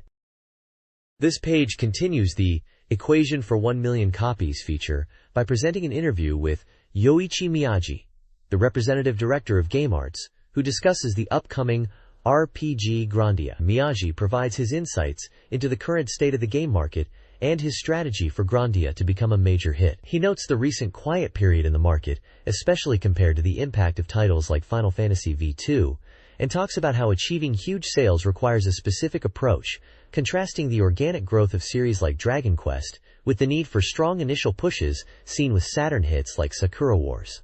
He emphasizes the success of the Grandia Prelude demo disc, highlighting its widespread distribution of 100,000 copies and the positive feedback it received, which even helped refine the final game. Miyagi considers the demo a crucial step in building anticipation and aiming for the ambitious goal of 1 million copies sold. The page also features details on a reservation campaign offering bonus items. Screenshots showcase the game's exploration and battle system. This page continues the interview with Game Arts representative Yoichi Miyagi, who is discussing the development and ambitious goals for Grandia. Having been in development for nearly 4 years and costing over 700 million yen, Miyagi believes Grandia is a super RPG poised to be a major hit, aiming to surpass titles like Final Fantasy and Dragon Quest. He emphasizes that achieving sales of 1 million copies requires not just hype, but genuine commercial viability, and highlights the importance of breaking new ground in the genre, rather than simply following trends. Miyagi touches on the game's visuals, praising the detailed character expressions, cinematic CG, and dynamic environments that push the Saturn's capabilities. He mentions that feedback from the Grandia Prelude demo disc was incorporated, specifically improving the dungeon map display.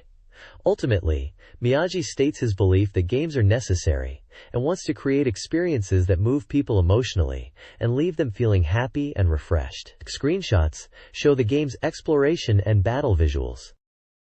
This page features the concluding part of the special feature on achieving 1 million game sales, presenting an interview with Hideo Kurokawa, the propaganda manager at Digicube. Kurokawa addresses the perceived stagnation in the current game industry, comparing its maturity to other entertainment sectors like movies and music. He observes that while there are many big-budget releases and promotion is widespread, many titles fail to achieve significant sales, leading to a feeling of being stuck. Kurokawa emphasizes that breaking this stagnation requires focusing on the development of carefully selected, high-quality software. He points out that Japanese players, particularly liking RPGs where they read text and solve puzzles, favor titles like Final Fantasy V2, shown in a screenshot. Discussing the Saturn market, he feels that while titles like Grandia, also shown with a caption celebrating its upcoming release, are highly anticipated masterpieces built specifically for the platform, Sega's promotional strategy can be dispersed compared to more focused efforts seen elsewhere. He believes achieving million-seller status on Saturn, while challenging, is not a dream if the software is truly excellent, and marketing is concentrated effectively on promising titles like Grandia and Sakura Wars, pictured with character artwork. Ultimately, he suggests that the equation for 1 million relies heavily on the inherent quality of the game itself and strategic promotion. This page is a vibrant promotion for the Digital 97 Circus, a major Sega Saturn event, featuring eye-catching artwork of Sonic the Hedgehog alongside characters from games like Decathlete/Athlete Kings and a racing car hinting at Sega Touring Car Championship or Sonic LAR. The page promises a super entertainment show, combining the excitement of Sega Saturn and the Bolshoi Circus. The event, offering free admission across multiple cities in Japan, showcases a massive 44 titles, including fan favorites and upcoming releases like Grandia and Shining Force 2i, alongside other games such as Virtua Fighter Kids, J-League Pro Soccer Club, and Pro Yaku Team Wotsukuru. Attendees have the chance to experience the latest Sega Saturn software and potentially win luxurious prizes, including a Mitsubishi Chariot Grandice and a Spoonwatch, by participating in a survey. It's clear Sega is pulling out all the stops to build hype for the Saturn with this nationwide tour, focusing on hands-on demos and big-name titles. This page promotes the SEGA Saturn game Umanari 1 Furlong Theater, a horse racing simulation based on the popular comic of the same name, with character designs by the original author, Miho Yoshida. The game puts you in the role of a trainer and owner, tasked with raising thoroughbreds inherited with diverse personalities and abilities. The core gameplay revolves around training, breeding, and selecting races for your horses, featuring a detailed simulation of all aspects of horse racing. It boasts a large roster of real-life elements, including 80 active jockeys and 1,050 actual horses. A highlight is the introduction of realistic voice commentary during race scenes by commentator Radio Tanabe. The game emphasizes the unique personalities and conditions of the horses, requiring a tailored training approach and allowing for engaging communication with them, leading to deep emotional connections. Players can compete in major Japanese races and even overseas Greek one races. There's also a unique mode called the Umanari Cup, where you can race against horses bred by friends or famous historical racehorses. The page includes screenshots showing race gameplay, a menu screen likely for horse management or dialogue, and a stable view. The game was released on November 27th for 5,800 yen excluding tax, and comes recommended by Shigoro Ishizaki, a prominent figure in the horse racing world, hailing it as the G1 of the horse racing game world. This page is a striking advertisement for the SEGA Saturn title, Raystorm, known in Japan as Layer Section 2. The visual design is dominated by dynamic wireframe renderings of the game's main ships, the R-Gray series, overlaid on more detailed rendered versions, emphasizing the game's 3D polygonal graphics. It positions itself as a super beautiful port of that popular arcade game and the cutting edge of Saturn.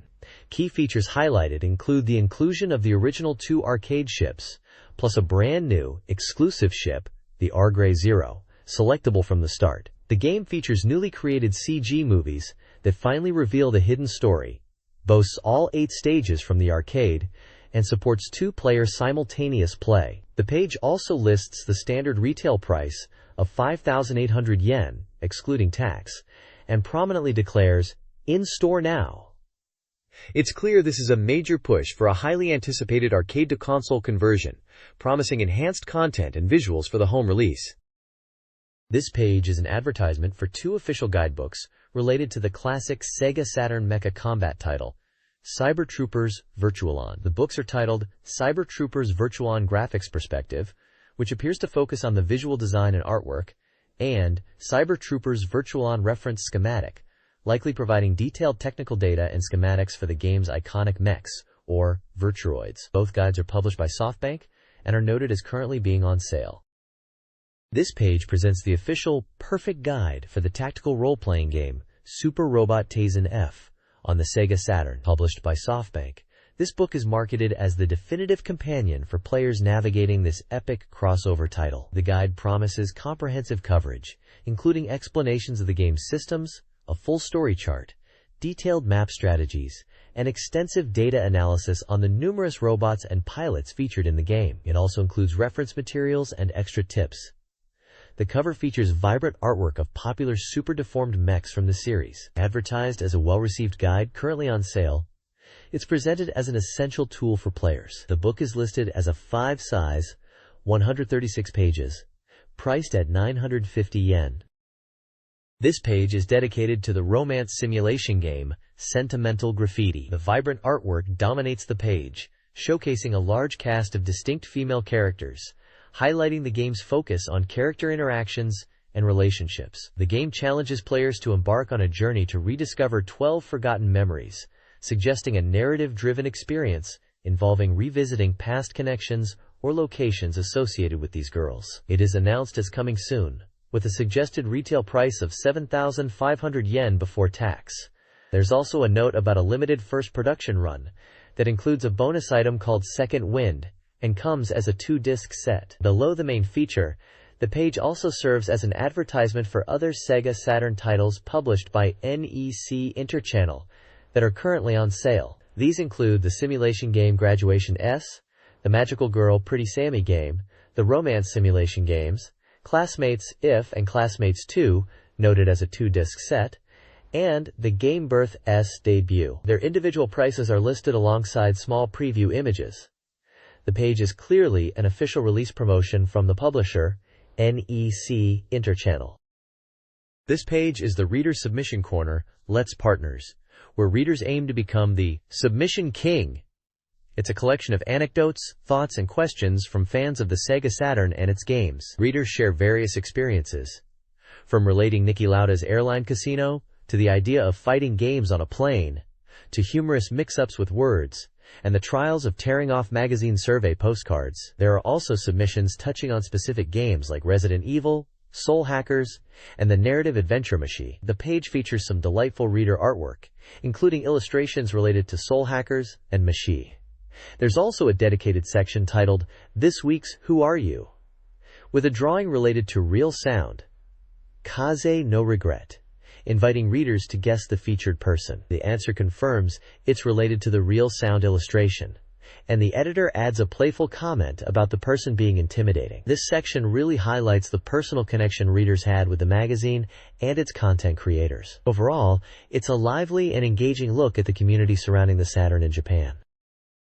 The next page is the Saturn Users Plaza, yet another vibrant reader submission corner filled with fan thoughts, experiences, and artistic contributions. Readers share their perspectives on various topics, from the subjectivity of game rankings and evaluations to the frustrating reality of the Sega Saturn's official power memory cards failing. One reader laments the unreliability and cost of the power memory, prompting the editor to suggest the floppy disk drive as a more robust storage solution, highlighting its capacity compared to the memory card. The page also features reader manga, illustrating reactions to games like the fighting game Dead or Alive, capturing the intensity and humor of play. Another comic references the Famicom classic Super Monkey Adventure as a game that brought tears to the reader's eyes.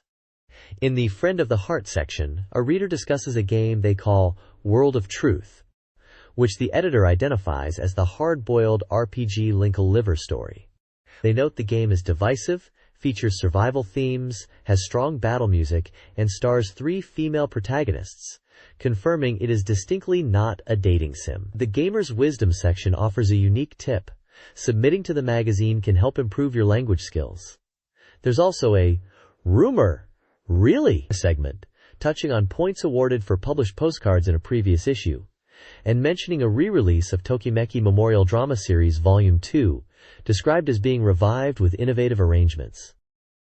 This page features Club Empty, another lively reader corner where fans connect and share their thoughts. The editor starts by thanking attendees of the recent Today event and announces the next one, before diving into reader mail. Readers write in about various topics, including hiking Mt. Fuji, recovering from a 2-day hangover, diverse tastes in music and food, and even getting over car sickness by playing certain games. One reader asks for advice on techno music, another questions the editor's self-introduction, and there's even a lighthearted inquiry about liking dirty jokes. The editor engages with each submission, adding personal remarks and sometimes playful jabs.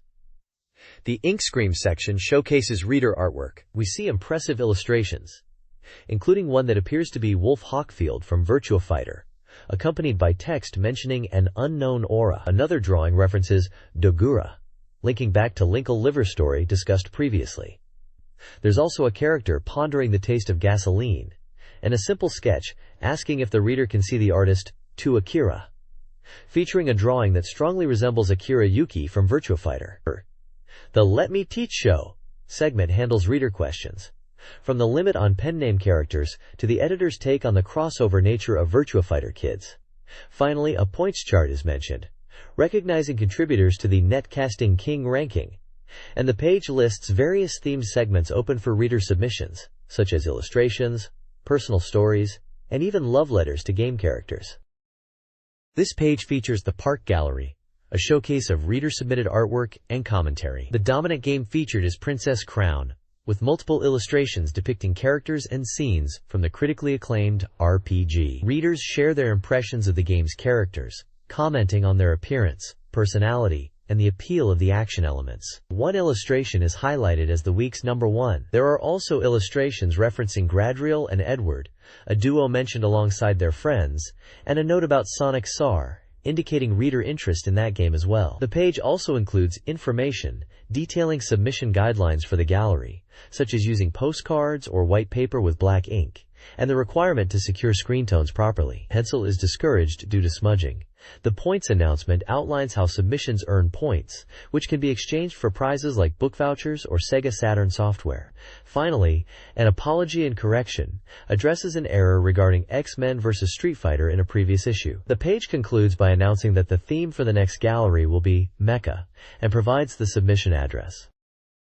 This page features an advertisement for the first SEGA Saturn Magazine MOOC, focusing on the fighting game Cyberbots, Full Metal Madness. This guide, edited by the SEGA Saturn Magazine team and published by SoftBank, is presented as the ultimate strategy resource for the Saturn version of the game. Penned by a writer specializing in 2D fighting games, the MOOC reportedly took over 3 months to create, offering comprehensive coverage of the game's mechanics. It details amazing combos and provides full strategy guides for both player versus player and versus CPU battles, packed with essential data. A highlight for fans is the inclusion of new illustrations drawn specifically for this MOOC by Capcom staff, alongside treasured secret production materials. The book is a 5 size, contains 160 pages, and is priced at 1,500 yen. Featuring the game's distinctive mech designs, the advertisement proclaims the MOOC is now selling well.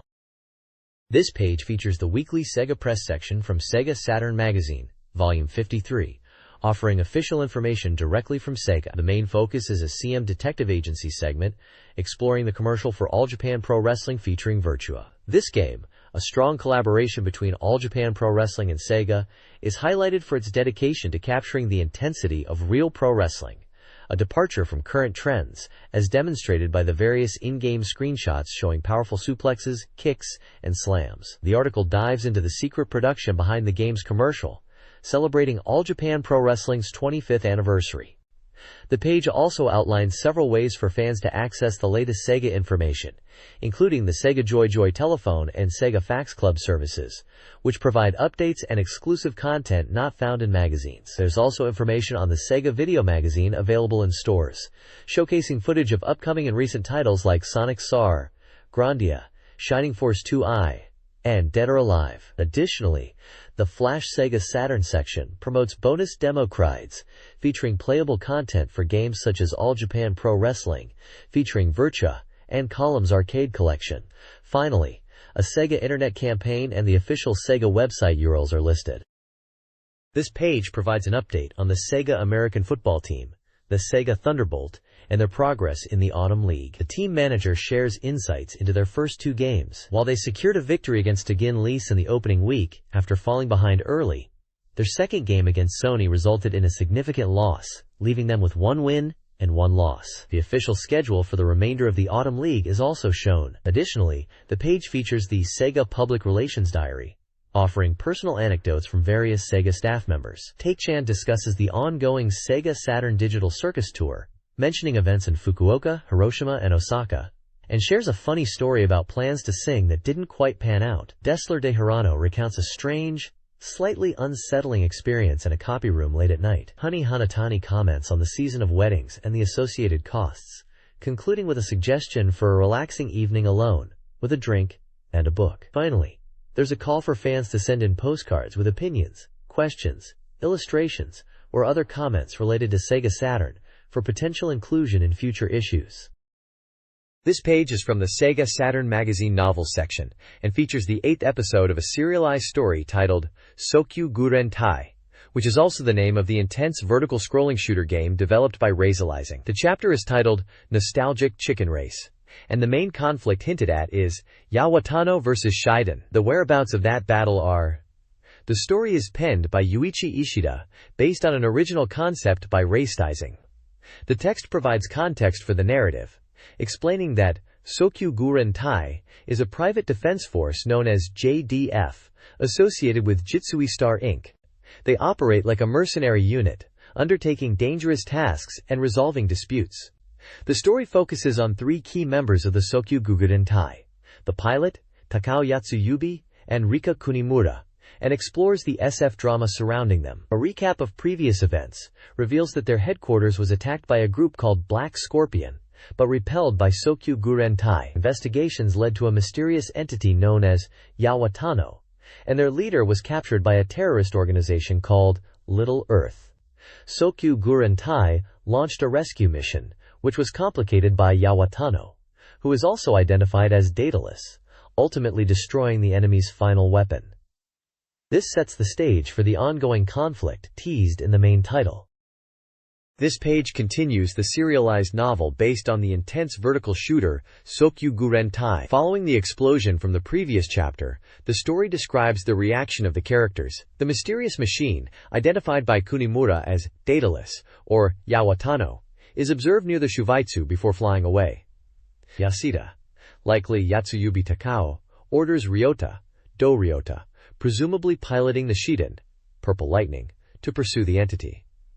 The narrative also touches upon the relief of the rescued president, Miyama, amidst the chaos. The page also features character profiles for key members of the Sokyu Gurentai unit and information on the mysterious entity. We are introduced to Yatsuyubi Takao, the 24-year-old leader of the JDF, known for his popularity and leadership despite some aggressive tendencies. Do Ryota is a 19-year-old rookie JDF member, with exceptional piloting skills and a competitive spirit. Kunimura Rika is a skilled pilot, reassigned to Sokyu Gurentai after a past incident. Finally, the profile for Yawatano confirms it is a dolphin-like flying object, an official deployment of Jujitsui Star Inc., the company behind the JDF, although data on it has mysteriously vanished.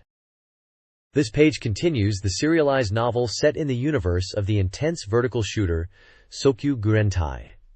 Picking up after a mission failure and rescue, the protagonist, Mikazuki, presumably Do Ryota, piloting a JDF craft like the Murasakiden Purple Lightning, is consumed by rage. Having been humiliated by an enemy machine equipped with NALS, he violently vents his frustration before taking action, quickly detaching boosters and releasing verniers to achieve maximum speed, enduring immense G-forces without flinching. Mikazuki calls out to someone for guidance, demanding the enemy's location. An observation plane with high-performance radar contacts someone named Takemi, who is supposed to be in the area. A confused voice from the observation plane reports an unidentified aircraft at 2 o'clock direction, and asks Mikazuki what's going on. Mikazuki ignores the question, correcting his course as he spots the enemy's night blue silhouette by eye and sensor. Filled with a cruel smile, he vows revenge on the enemy pilot for making a fool of him, ready to kill without warning or hesitation. He reflects on the capabilities of his new weapon, designed by Jinsei Heavy Industries, which can paralyze enemy aircraft with a high-voltage field, realizing he had never considered what happens to the pilot within. The accompanying illustration depicts a scene of fallen soldiers in chaos, with one determined soldier holding a rifle, suggesting the grim realities of the conflict depicted in the novel's universe. This page continues the serialized Sokyu Gurentai novel. Mikazuki encounters the enemy aircraft again, attempting an attack, but the mysterious machine expertly evades and escapes. Frustrated by being outmaneuvered, Mikazuki gives chase. Takemi contacts him, warning of a high-density floating debris field ahead and suggesting it's an opportunity for capture, as the enemy will surely slow down. Mikazuki increases speed, anticipating this, but when they reach the thick wall of debris, the enemy craft flies straight into it without slowing down, disappearing and leaving Mikazuki defeated for a second time. Elsewhere on the page, Kenichi Yoku from Retrising shares a message about his life completely immersed in gaming. He talks about making games, playing during breaks, visiting arcades, and enjoying games at home. He names Bloody Roar as his current obsession, praising its simple yet exciting combat. He mentions the arcade game and notes that the home console version is releasing soon on November 6th, specifically recommending the PlayStation version, despite this being a SEGA Saturn magazine. A brief side note adds a personal reflection on being moved by the manga Ashita no Joe. A standard disclaimer states the novel is fiction. This page contains an announcement for an autograph session featuring the popular group Minisuka Police, known for their appearances on television. The event is being held to commemorate the release of their new fanbook, possibly titled Climax. The autograph session is scheduled for November 1st, a Saturday, from 4 p.m. to 5:30 p.m. It will take place at the Horindo Bookstore, located in the Tsudanuma Parko Shopping Center. The announcement notes that numbered tickets will be distributed to customers who make a purchase at the store, likely to manage attendance. The page features striking images of the Minisuka police members in their signature short-skirted police uniforms, accompanied by bold text proclaiming, "Scramble, Minisuka Police!" and "Let's go, Minisuka Police!" This visual highlights the group's energetic image. The event is clearly aimed at their fans, even including a playful invitation People who want to be arrested by Minisuka police, go to Tsudanuma.isk. Contact information for the bookstore and SoftBank Corporation's publishing division are provided for inquiries. SoftBank, the publisher of the fanbook, was a major presence in the gaming world, publishing magazines and related media like this, making celebrity ties a common feature. This page delves into the world of the SEGA Saturn game story of the Seven Winds Island, specifically highlighting one of its intriguing characters, Shunsan. The main feature is a stunning illustration of Shunsan, an elephantine creature designed by Kita Amemiya, renowned for his unique fantasy creations. According to the text, Shunsan serves as both a manager of the island's Great Hall and a dedicated researcher of dreams. His current focus is unraveling the mystery of the past lives of the six-legged statues. The graphic designer recounts the challenges of bringing Amiya's design to life in-game, particularly capturing Shunsan's sense of weight, animating his short legs for turns, and making his trunk skillfully wield a staff.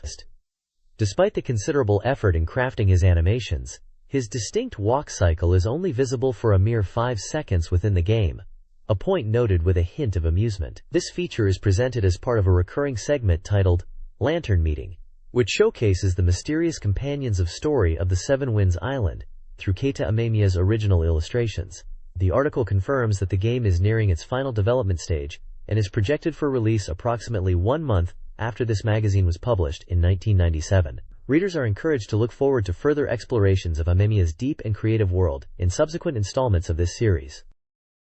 This page introduces Hakazaki Netsuko. Save the Sega Saturn, an original shooting game created by a project team of SEGA Saturn magazine writers using the game creation software Digimon 2. The game stars Netsuko Hakazaki, an internet-connected robot assistant, flying on a disc to save the Sega Saturn. The page features several screenshots showcasing gameplay and describes Netsuko's abilities: power, speed, bomb, and shield. Different colored flowers grant varying attack types.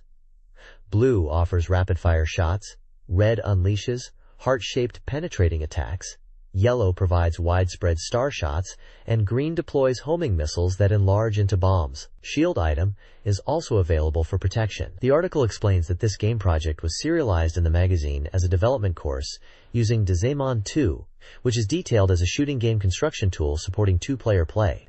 The development team included writer Gasuketsu, illustrator Bunko Hideki, and Yas. The editorial team notes the challenges faced during development, but expresses hope for more projects featuring Netsuko. It's emphasized that this game, titled Netsuko Hakazaki's Great Adventure, tentative, was created specifically for this project and is not available for commercial sale. In Hakazaki Netsuko, Save the Sega Saturn, Netsuko Hakazaki fights through 4 bizarre stages. Stage 1, Tokyo Bay, features mutated sea creatures and a challenging scrolling effect. Stage 2, the coastal area, sees Netsuko battling merchants, lift bank employees, and aliens, culminating in a fight against the chairman's secretaries. Stage 3 takes place on the Metropolitan Expressway, with a private military and a possessed idol doll as enemies. The lift bank building, armed with a wave motion gun, marks a significant challenge. Finally, Stage 4 inside the lift bank building sees Netsuko facing a dark version of herself and attacks from characters based on the editorial staff. The game's creation involved contributions from the editorial team, writer Gasuketsu, illustrator Bunko Hideki, and musician Yas. An interview with the creators discusses their individual roles. Additionally, a data copy service is offered for Digimon 2 users. This page announces a major user game contest for the Sega Saturn title, Digimon 2. Leveraging the game creation tools provided, players are encouraged to develop their own original games and submit them for a chance to win the grand prize of 1 million yen. The advertisement details the submission process, requiring entries to be sent on VHS video, along with documentation. It highlights that eligibility is open to any Digimon 2 user, regardless of their prior experience, emphasizing the game's accessibility for creators. The game itself is listed at a price of 5,800 yen, before tax. The page also includes contact information for Athena, the game's developer. and a brief note regarding the cancellation of a planned limited edition mousepad. This contest was a fantastic opportunity for amateur developers to showcase their skills using Digimon 2, a powerful toolset for the era, and aligns with the discussion on the previous page about content created with the game. The next page delves deeper into the features of Digimon 2 for the SEGA Saturn, showcasing its capabilities as a game creation tool. It highlights that players aren't limited to creating just vertical shooters, but can now also design horizontal shooting games. The game supports two-player gameplay in user-created levels. Beginners can easily create graphics, and there are convenient tools for polygon creation. The game allows for the design of up to 10 stages, and uses 256 colors for graphics. The customization options are extensive, including over 1,000 possible enemy attack patterns and enhanced animation features. You can even adjust details like boss character size and patterns. The sound creation aspect is also robust, offering multiple tracks for composing music. The page effectively positions the player as a self-proclaimed game designer, empowered by the game's comprehensive toolset. This page features an interview titled Grandia VoiceNet Developers Relay Interview, focusing on the texture department, who were the behind-the-scenes powerhouses for the game Grandia. The interview theme is, if I had to say one word, it's props. The number of textures created is countless. The developers discuss the massive amount of work involved in creating textures for Grandia's environments and objects, comparing the process to making props for a movie.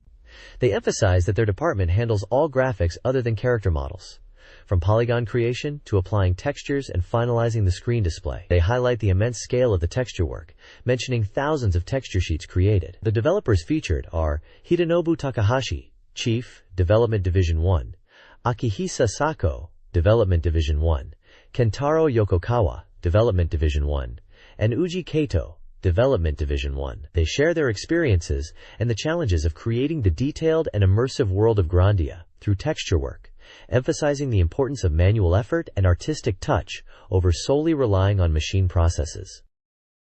This page continues, the Grandia VoiceNet Developers Relay Interview, shifting focus to individual texture artists and their favorite creations within the game. We see examples of textures and in-game screenshots highlighted by developers Akihisa Sako, Kentaro Yokokawa, and Uji Kato. Sako shares his favorite texture work, including the detailed interior of Jin's house in Parm, noting the attention given to textures on furniture and other elements. Yokokawa showcases the texture sheets and application for dungeon interiors, emphasizing the use of gradients and careful lighting to create atmosphere. Kato highlights the detailed tile textures used for dungeon surfaces, pointing out how subtle variations in color application react to light, making the environment feel more tangible. Chief Hidenobu Takahashi adds to the discussion, explaining their goal is to create a world where players can sense environmental details, like humidity, or the quality of light. The team emphasizes that the creation process relies heavily on manual work and attention to detail to build the rich, immersive world of Grandia, focusing on making even small elements like grass or fish feel significant and contribute to the overall experience.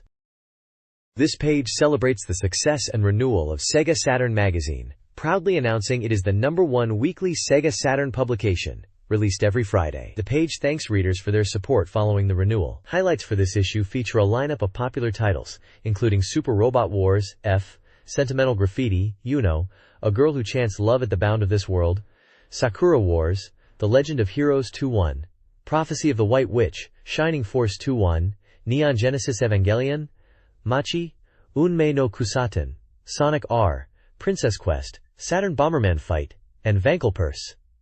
Visual gags comparing before renewal, a simple noodle bowl, and after renewal, tempura shrimp, add a touch of humor, implying an upgrade in quality or content. The page also prominently promotes the weekly The PlayStation Magazine, similarly boasting about its popularity thanks to readers. This issue of the PlayStation highlights games such as Front Mission 2, Chocobo's Mysterious Dungeon, Parasite Eve, and Resident Evil 2.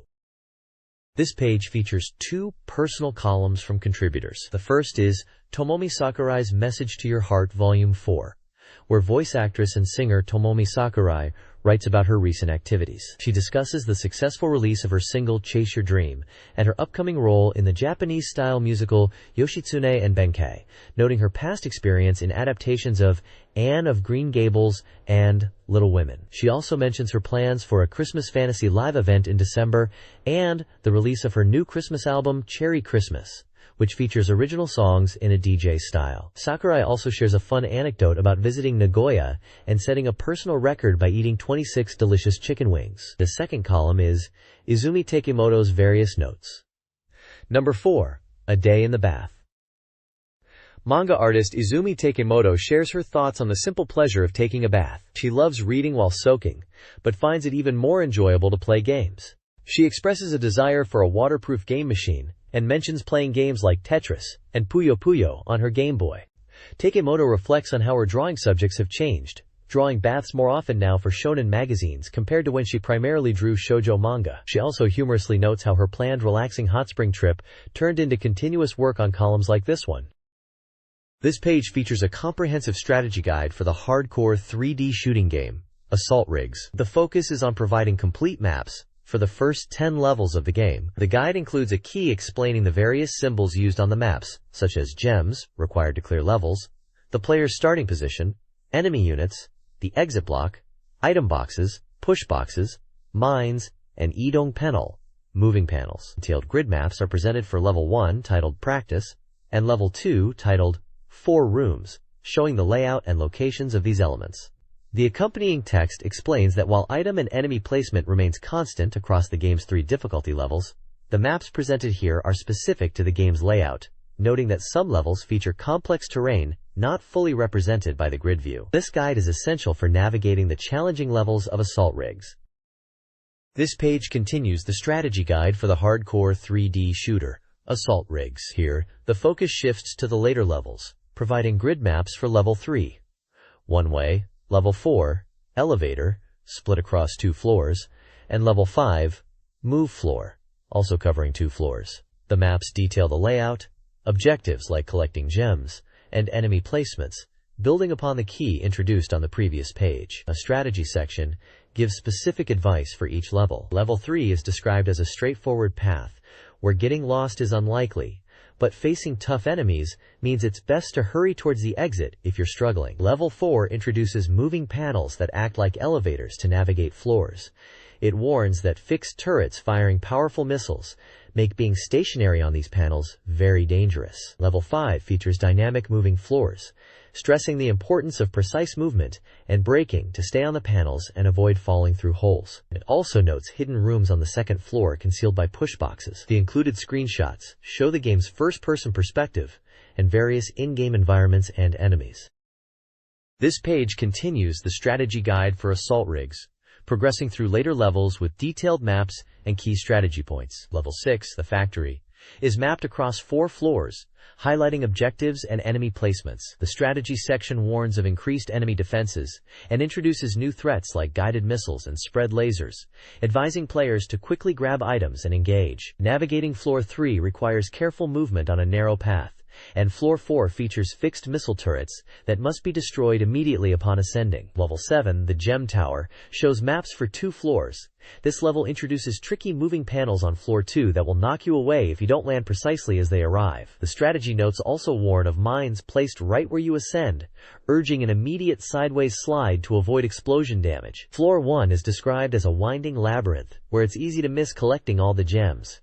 Finally, Level 8, the Fork, is shown on a single map. The strategy points here focus on environmental puzzles, specifically mentioning pushable blocks at the start and near the exit. Attacking these blocks is essential to create paths and bridges needed to progress and finish the level.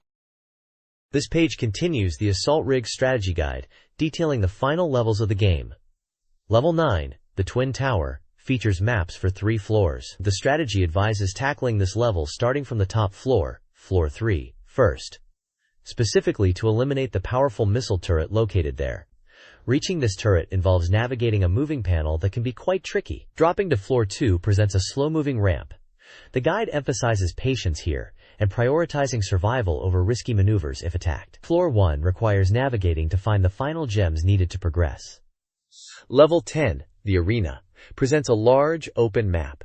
This level is described as difficult due to its complex terrain and numerous enemies, including a potent, fixed missile turret, and enemies capable of jumping right near your starting position. The recommended approach is to circle the central hill, defeating enemies and collecting gems along the way. There's a crucial shield recovery item near the inner slope. The final missile turret should be destroyed from a distance before collecting the last gems and heading for the exit, completing the game. This page introduces the SEGA Saturn title, Can Bunny Extra, an adult romance adventure game. The core premise involves the protagonist being guided by fate to encounter girls while helping the character Swati collect scattered star fragments. Failure to collect these fragments by the next full moon will result in Swati being claimed by the Emperor Polaris. The game emphasizes finding the girls at various locations across the town, detailing a list of 11 specific spots like the preparatory school, hotels, and library, which are shown on a corresponding map image. Popular characters from previous installments make a return, including Hinao Higashiyama and Tamaki Ishinabe, both featured with character artwork. There's also a specific section dedicated to finding Tamaran. The content provides tips on interacting with the girls and mentions extra stories that follow the protagonist and the girls after their relationships develop. The game promises original scenarios and graphics throughout. This page focuses on 2 character routes from the adult adventure game, Can Bunny Extra. First, we have the route featuring Sakura Sawazumi and Misao Aoyama. Encounters begin at the library and the mall. The game presents a challenging scenario where you can pursue both girls simultaneously, with choices frequently testing your preference. Swati advises focusing on one target. The route involves meeting Misao at the library where she's studying, a chance re-encounter at the mall, conflicts arising in a coffee shop, and a date at the dinosaur exhibit that goes spectacularly wrong, leading to injuries, a choice of who to save, and repercussions including a hefty bill. It culminates at a visit to a disco involving a strange dance battle that devolves into grappling. The second route highlights Ryo Kuwanji, encountered in a high-class residential area. Ryo is the editor-in-chief of a popular manga magazine, and the protagonist takes a part-time job at her department, hoping to impress her. This path involves navigating the world of manga artists, uncovering a threat from a man named Kurohara related to Ryo's family and property, and undertaking a rescue mission in Kamakura that comes with a cost. The accompanying images show key moments from these routes, including character portraits and event scenes. This guide explores 2 character routes from Can Bunny Extra. The first focuses on Chisato Sugita, a manga artist. The protagonist assists her, navigating challenges like lost props and financial struggles while she works towards a manga award deadline. Their journey spans locations from the publisher's office to her home, including a surreal moment where the protagonist appears in a show with her. The guide also includes her personality questions. The second route features Yuki Wakamatsu, an aspiring career woman. Their story begins with the protagonist finding her notebook. This route emphasizes intelligence, with Yuki quizzing the protagonist on history. Key events involve school interactions, a lost wallet, and meetings in a bar and a luxury hotel. The guide advises avoiding a rival and being oneself to win Yuki's affections. Screenshots hint at her sophisticated lifestyle, potentially including a TV reporter role. A history question-answer guide is also provided. This page presents a strategy guide for the character Haruna Sakamoto in the game, Can Bunny Extra. The guide highlights Haruna's route as being dramatically different and more complex than the others, noting that it can only be accessed after completing the scenarios for the other heroines. A large flowchart numbered from 1 to 35 visually maps out the steps and locations involved in her story. Below the flowchart, numbered text descriptions provide details on the specific events and interactions that occur at each step of the route, guiding the player through encounters at places like Moon Road, the hospital, hot springs, and the chapel. The accompanying screenshot depicts a character in a distressed state, hinting at the dramatic nature of Haruna's story compared to the more comedic roots of other characters detailed on the previous page. The guide suggests following these steps closely to unravel the mysteries surrounding Haruna and reach the conclusion of her unique scenario. This page introduces the Cry-ADX Ver.4 sound compression technology developed for the SEGA Saturn. The article highlights ADX's ability to deliver sound quality comparable to CDDA audio, but using significantly less data. This reduction in data size means more content can fit on a game disc, or more importantly, It allows for faster loading and access to sound. A key benefit discussed is the elimination of the jarring pauses or now loading screens, often needed when games had to fetch large audio files directly from the CD. ADX allows for seamless looping of background music and, crucially, enables the game to mix BGM with voice clips, sound effects, or even load other data simultaneously. This capability, achieved through techniques like interleaving, provides a much more dynamic and interactive audio experience, allowing sound events to trigger instantly based on player actions without interrupting the music. The technology leverages the SEGA Saturn's multiprocessor architecture, utilizing the ESH2 CPUs for data expansion and the SKIPS DSP for mixing and filtering, integrated via a new fast file system, FFS, that replaces the older GFS. Diagrams illustrate both the software module structure and the hardware processing flow, showing how compressed ADX files are processed to output sound. A table comparing CPU load demonstrates the efficiency of ADX compared to uncompressed or standard compressed PCM audio. This innovation significantly improves the overall presentation and responsiveness of game audio on the platform. This page features interviews with key developers from CSK General Research Institute about their work on the Cry-ADX sound technology. Masahiko Oshii, the chief engineer, emphasizes the importance of ADX for achieving CD-quality sound while managing data efficiently, explaining how it enables seamless music and effects within games. Ryoko Okada discusses the challenges of data compression and optimization, particularly her work on the FFS library for faster CD access, which is crucial for the Saturn. Toshihiko Hosaka highlights the difficulty in expanding compressed data in real time for playback, and the ongoing efforts to improve speed and efficiency. The article then showcases several games utilizing the latest ADX Ver.4, demonstrating the technology in action. These include Chisato Moritaka Watarasebashi Lara Sunshine, Jake Hunter Detective Story, At the End of the Dream, Princess Maker 3, Fairy Tales Come True, Shinken Shubu, Lunar, Eternal Blue, and Baroque. Screenshots accompany some of these titles. Finally, the page introduces other promising technologies from Crick, Clipper for automatic lip syncing based on voice analysis, VoxPop for highly accurate voice recognition, and Soli for implementing high-quality sound effects like reverb and echo. These show Cri's continued advancements beyond just compression. This page is a questionnaire postcard collecting reader demographics, magazine habits, and interest in various SEGA Saturn hardware and software listed for future purchase or already owned.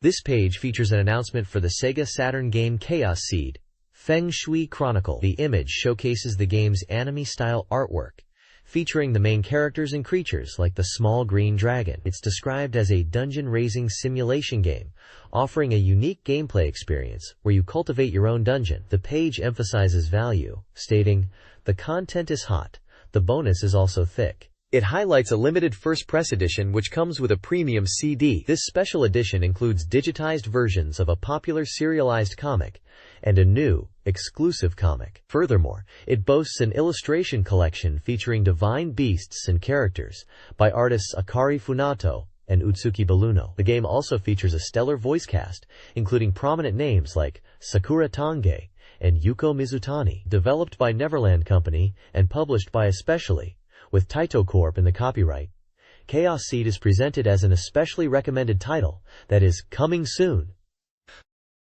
This page showcases the SEGA Saturn title, High School Countdown. The central focus is a vibrant illustration of a cheerful anime girl in a high school uniform, hinting at the game's genre, likely a visual novel or simulation focusing on school life and potentially romance. The page features the SEGA Saturn logo alongside the publisher's name, U-Media. Text on the page includes the game title elements like uniform, high school countdown, and the Japanese phrase that translates to graduation ceremony is with you, reinforcing the school setting and emotional narrative. Copyright information confirms the 1997 release date and credits U-Media, Aroma Company, Limited, and the artist or writer Naomi Hayakawa. This page serves as an announcement or feature for the game, presenting its key aesthetic and theme.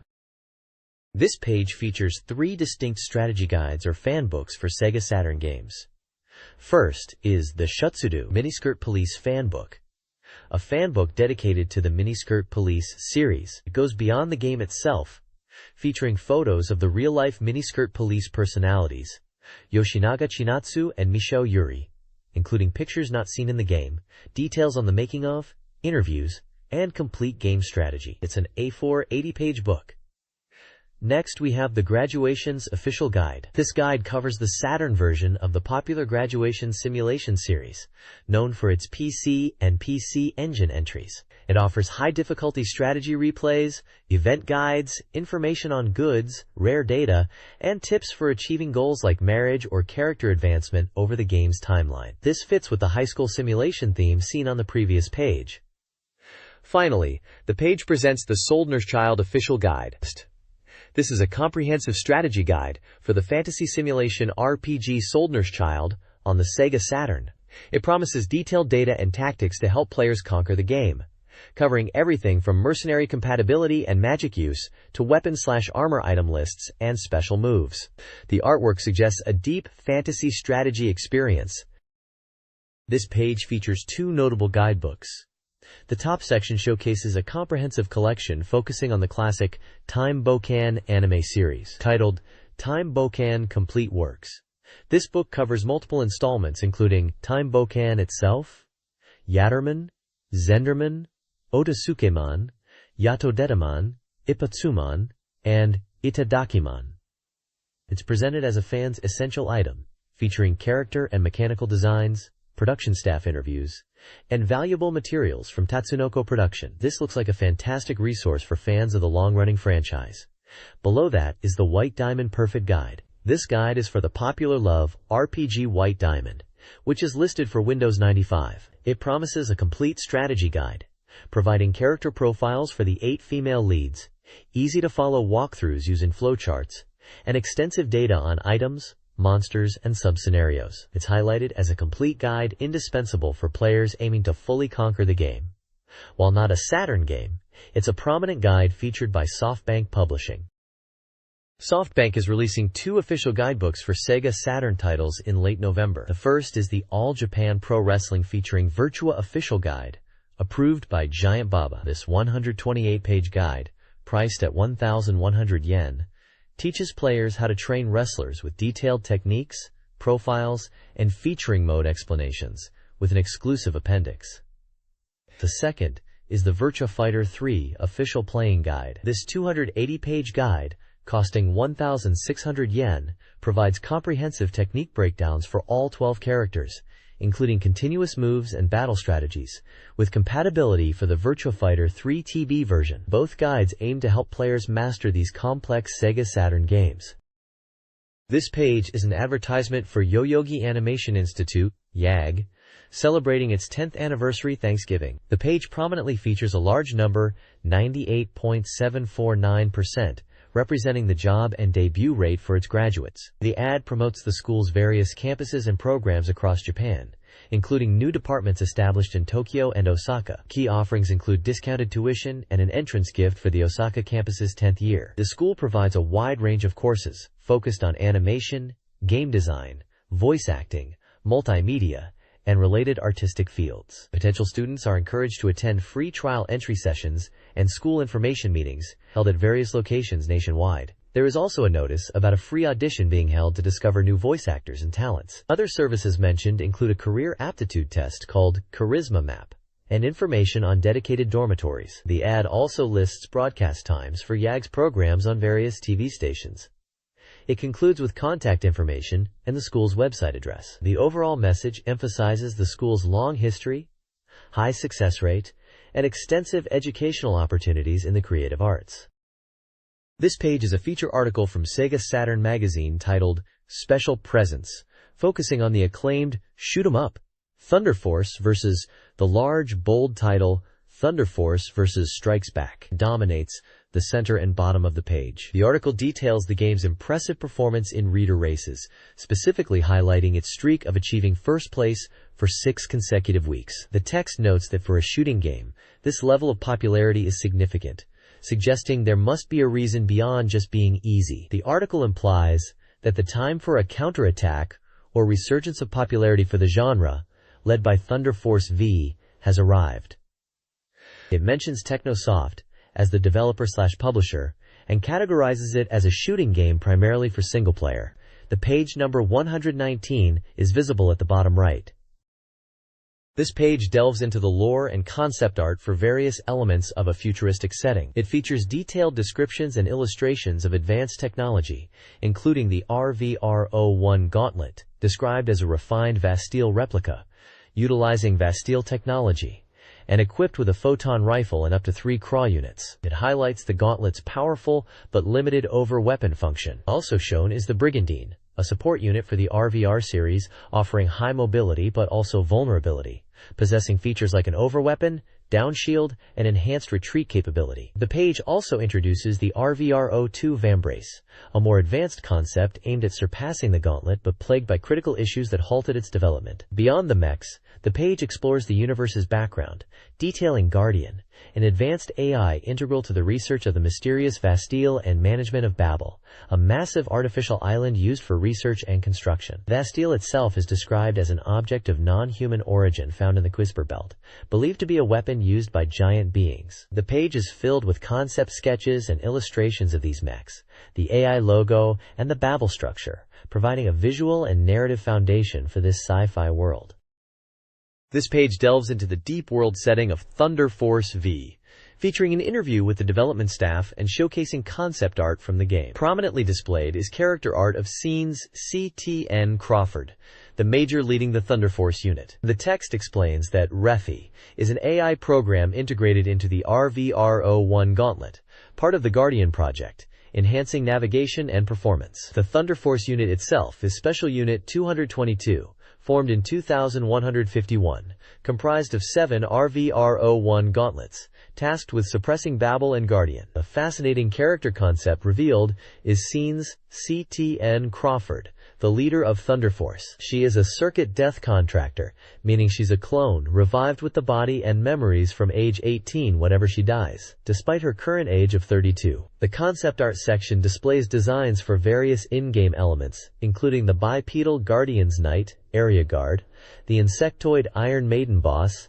and the quadrupedal, a 3-armament armed arm. The developer interview sheds light on the design process, noting the decision to set the game on future Earth helped with emotional immersion. They emphasize stages were designed first to drive the narrative and engage the player, with the detailed world setting built up iteratively over time. The core theme of the story is identified as hope, highlighting the intertwined hopes of Guardian for humanity and Scenes' hope for the future, noting it even has a somewhat romantic quality.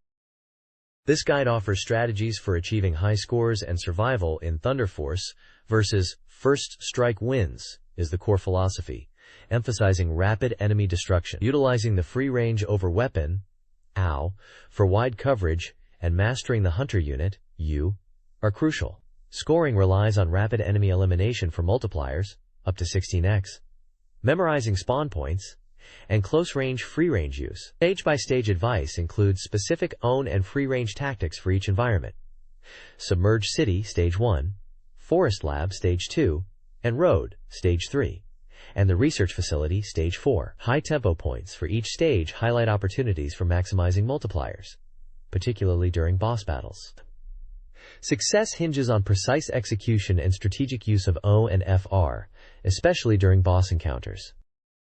This strategy guide for Thunder Force Versus covers the later stages of the game. Stage 5, Judgment Sword, features the Vasteel original boss, emphasizing minimizing damage and targeting the core first using the Railgun, RG, for optimal high tempo. Stage 6, From the Bottom of One's Heart, culminates in the Guardian boss fight, where weapon switching and close combat skills are crucial, favoring the blade, BL, weapon and overweapons, OW, to maintain the multiplier. Player feedback, gathered from surveys, overwhelmingly praises Thunder Force V's graphics, boss battles, speed, and overall quality. Players lauded its continuation of the series' legacy, particularly appreciating the 3D transition, music, and high production values. A weapon abbreviation key, TSWA HU BLBSFR OWRG, is also provided. This page features promotions for books based on immensely popular game franchises of the era. The top section highlights a super guide for the Tamagotchi game, titled Tamagotchi Hoikuen, Tamagotchi Daycare, excitedly announced as discovered in the game, Tamagotchi.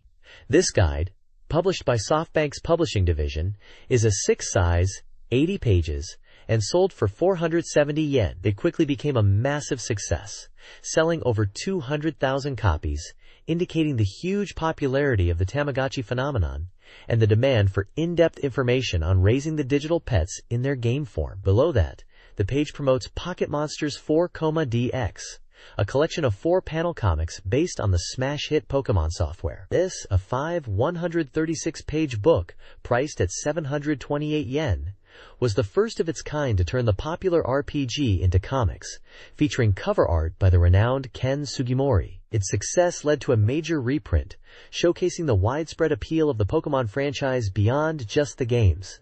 The publication information at the bottom details how to order these books from SoftBank.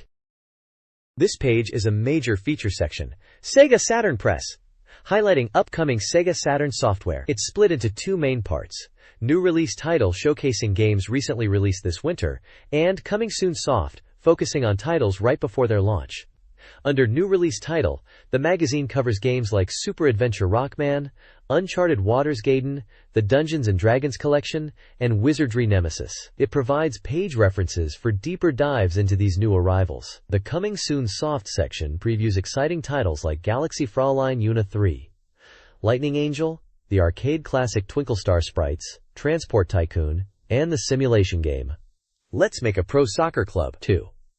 This part promises a thorough look at these highly anticipated games, suggesting the issue is packed with content for Saturn fans. The page also features a prominent illustration of the character Una from the Galaxy Fraulein Una series, tying directly into one of the highlighted upcoming games.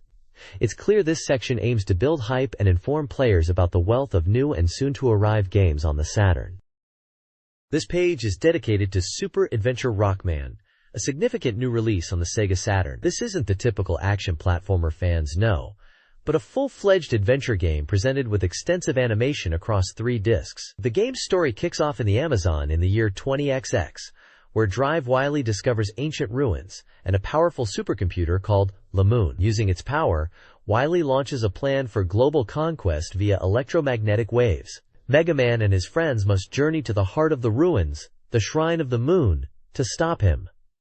Gameplay blends animated adventure sequences with shooting battles. The adventure segments feature branching choices, described here as having 2 types: a deliberate, untimed, orthodox choice, where you can take your time, and a real-time winker, where you must select quickly as a cursor moves.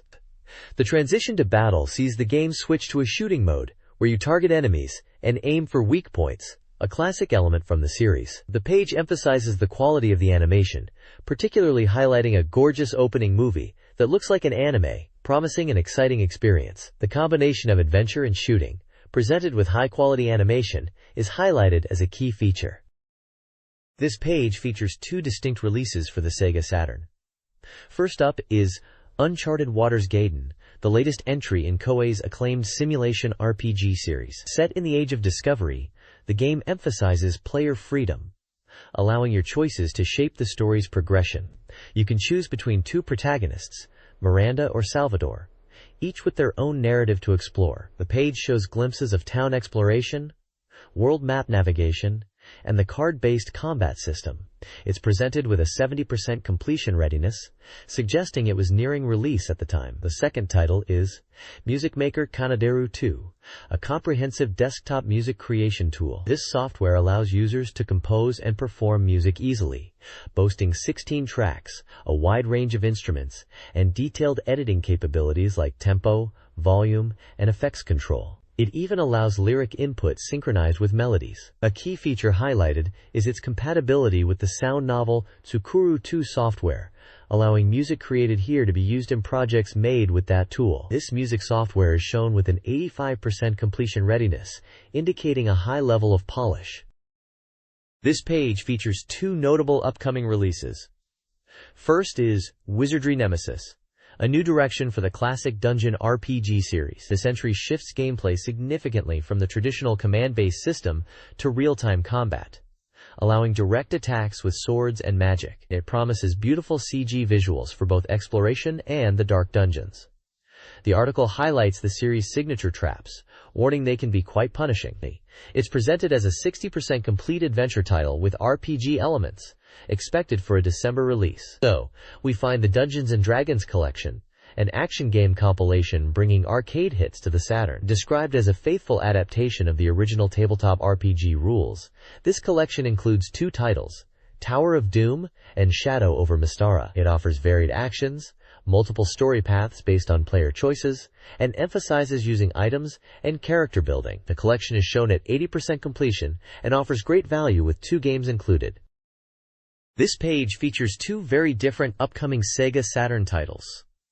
First up is Tour Party, Graduation Trip, a unique blend of romance simulation and a board game. Pitched as a new kind of romance development game, it centers around a graduation trip where players experience bittersweet feelings and new encounters. The gameplay involves moving around a board, with outcomes influenced by uncertain factors like dice rolls and human relationships. Supporting up to 4 players, it includes rivals who can interfere with your romantic pursuits, leading to card battles to protect or steal affections. The game features numerous events that change player parameters and takes place on a resort island with various locations like a city, countryside, and beach and marina, where you can invite characters to spend time together. Below that is Jun Classic Circa Sea and Rope Club, the latest golf simulation from the veteran developer Tet and Esoft. This entry brings the series to real-life Japanese courses, specifically the Jun Classic Country Club and Rope Club, which host a notable annual tournament. The game boasts a detailed recreation of the course terrain, from greens to fairways.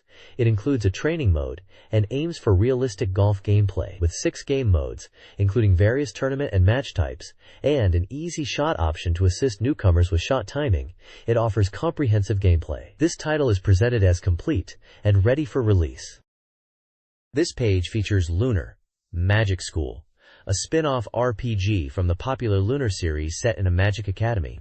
It's listed as coming soon, with a release date of November 20th, published by Kadokawa Shoten, and especially priced at 6,800 yen and rated for all ages. The page highlights Chapter 2, emphasizing the heavy use of anime cutscenes and calling it a must-see. The story follows Ellie, Lena, and Senya as they begin their academy life under Data-sensei. A mysterious woman appears, causing Ellie's magic to weaken. To help, Data-sensei applies makeup magic, leading to a scene where Ellie removes her clothes without hesitation, which is shown in screenshots and described as notable. The text also mentions Ellie's companions and the teacher trying to find a spell. A key gameplay mechanic discussed is combination magic, explaining there are 3 ways to learn these powerful attacks. Players can learn them through the scenario, by combining spells they already know, or potentially by discovering them on their own. Screenshots illustrate the process, showing the academy principal involved in certifying discovered combinations, and a battle scene displaying a combination magic attack called Blade Launcher. The system is described as logical and well integrated. This page continues the feature on Lunar, Magic School. The story section reveals that the mysterious woman from the previous chapter is indeed the witch Barlua, who desires Enfian Island and has manipulated Professor Ralph. The students, including Ellie and her friends, discover this and confront her, leading to a battle. The page also hints at a strange, pink island appearing near Ayin, where the man from the opening cutscene makes an appearance and forms a contract with Barlua before leaving. Screenshots depict these story moments and battle scenes. The feature then delves deeper into the combination magic system. It emphasizes that combining spells is powerful and visually impressive. Several examples are shown. Lens Eye, an enhanced laser attack; Ice Fantasy, a combined ice and vacuum wave attack; Rising Tiger, an aura-infused punch attack; and Black Hole, a dimensional attack performed by 2 male characters. These are presented with dynamic screenshots illustrating the effect of the spells on enemies. The reviewer clearly enjoys the spectacle and power of these combined abilities. This page features Galaxy Fraulein Yuna 3, subtitled Lightning Angel. The battleground shifts from Earth to space as Yuna and her companions, having defeated one of the 6 flower generals, face a giant missile threatening Earth. Their only option is to control the missile from the outside, leading them to board the newly introduced spaceship, the Element Ferry. This sleek blue and white ship will serve as their forward base for operations in space. The page hints that intense battles await them beyond Earth, unlike anything they've faced before. And they will also encounter old friends. Screenshots show the characters, including Yuna and her friends, the new spaceship, and dramatic scenes of combat. The game is described as a tactical adventure and is listed as 100% complete, with a release planned for December 4th. This page continues the coverage of Galaxy Fraulein Yuna 3, detailing the second chapter which takes the action into space aboard the new ship, the Element Ferry. A key gameplay mechanic highlighted here is the introduction of branching paths. Depending on the route the player chooses, different characters will join Yuna and her crew as companions. Two examples of these divergent paths are shown, leading to different planets. One path leads to the Nanban star Uraraka, a tropical planet with a relaxing vibe, but beware of plants that cause sleepiness. Here, Mari of the Flowers can join your party. The other path takes you to the food-growing star Oishia, a world covered in tempting sweets and food, where Yuri might get a bit distracted. On this planet, Yoshika of the Tea is available to become a companion, specializing in long-range attacks. The page also introduces the main adversaries in space, the four heavenly machines. These are high-ranking officers serving the Mechanical Emperor and are presented as significantly more powerful foes than the previous 6 flower generals. One of these formidable enemies, Tenrain Shuku, is prominently featured in a large illustration. Additionally, there's a brief notice about a public recording event for the Galaxy Fraulein Yuna radio show, featuring key staff and guests, hinting at more news to come. This review covers the management aspects of Let's Make a J.League Pro Soccer Club 2.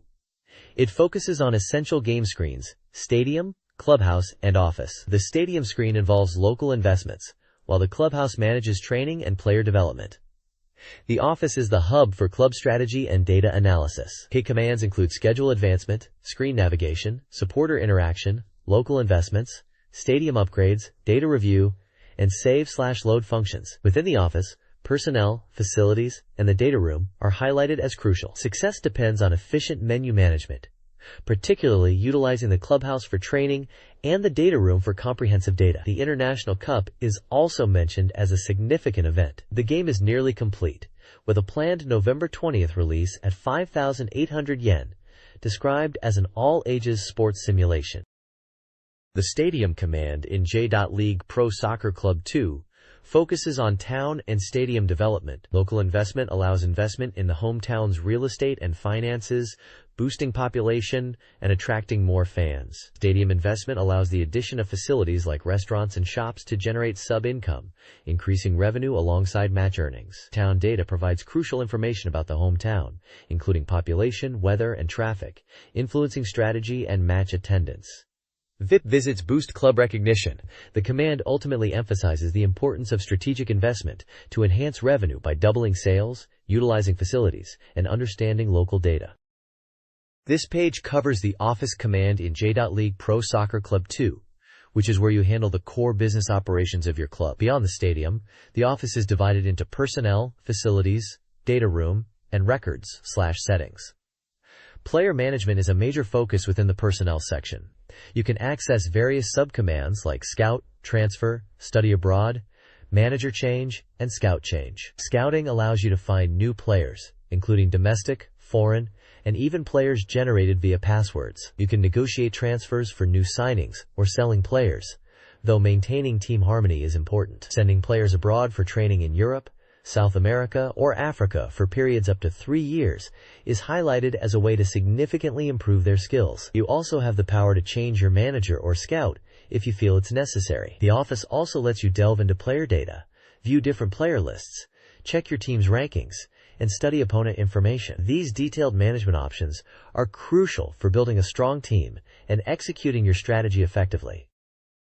This page continues the exploration of J.League Pro Soccer Club 2, showcasing major game features starting with a scoop about the International Cup. This prestigious tournament occurs every 4 years, bringing together national teams from around the world. A key highlight is the opportunity for your player character to be selected as the manager of the national team, allowing you to pick players and lead them into global competition. The page outlines the tournament schedule, starting in the 4th year with qualifiers and the main event held later, repeating every 4 years. It poses the challenge of qualifying and competing on the world stage. Expanding on club management, the page details the facility commands. You can upgrade the clubhouse to add important amenities like medical facilities and gyms, enhance the ground conditions, and add practice facilities for better training.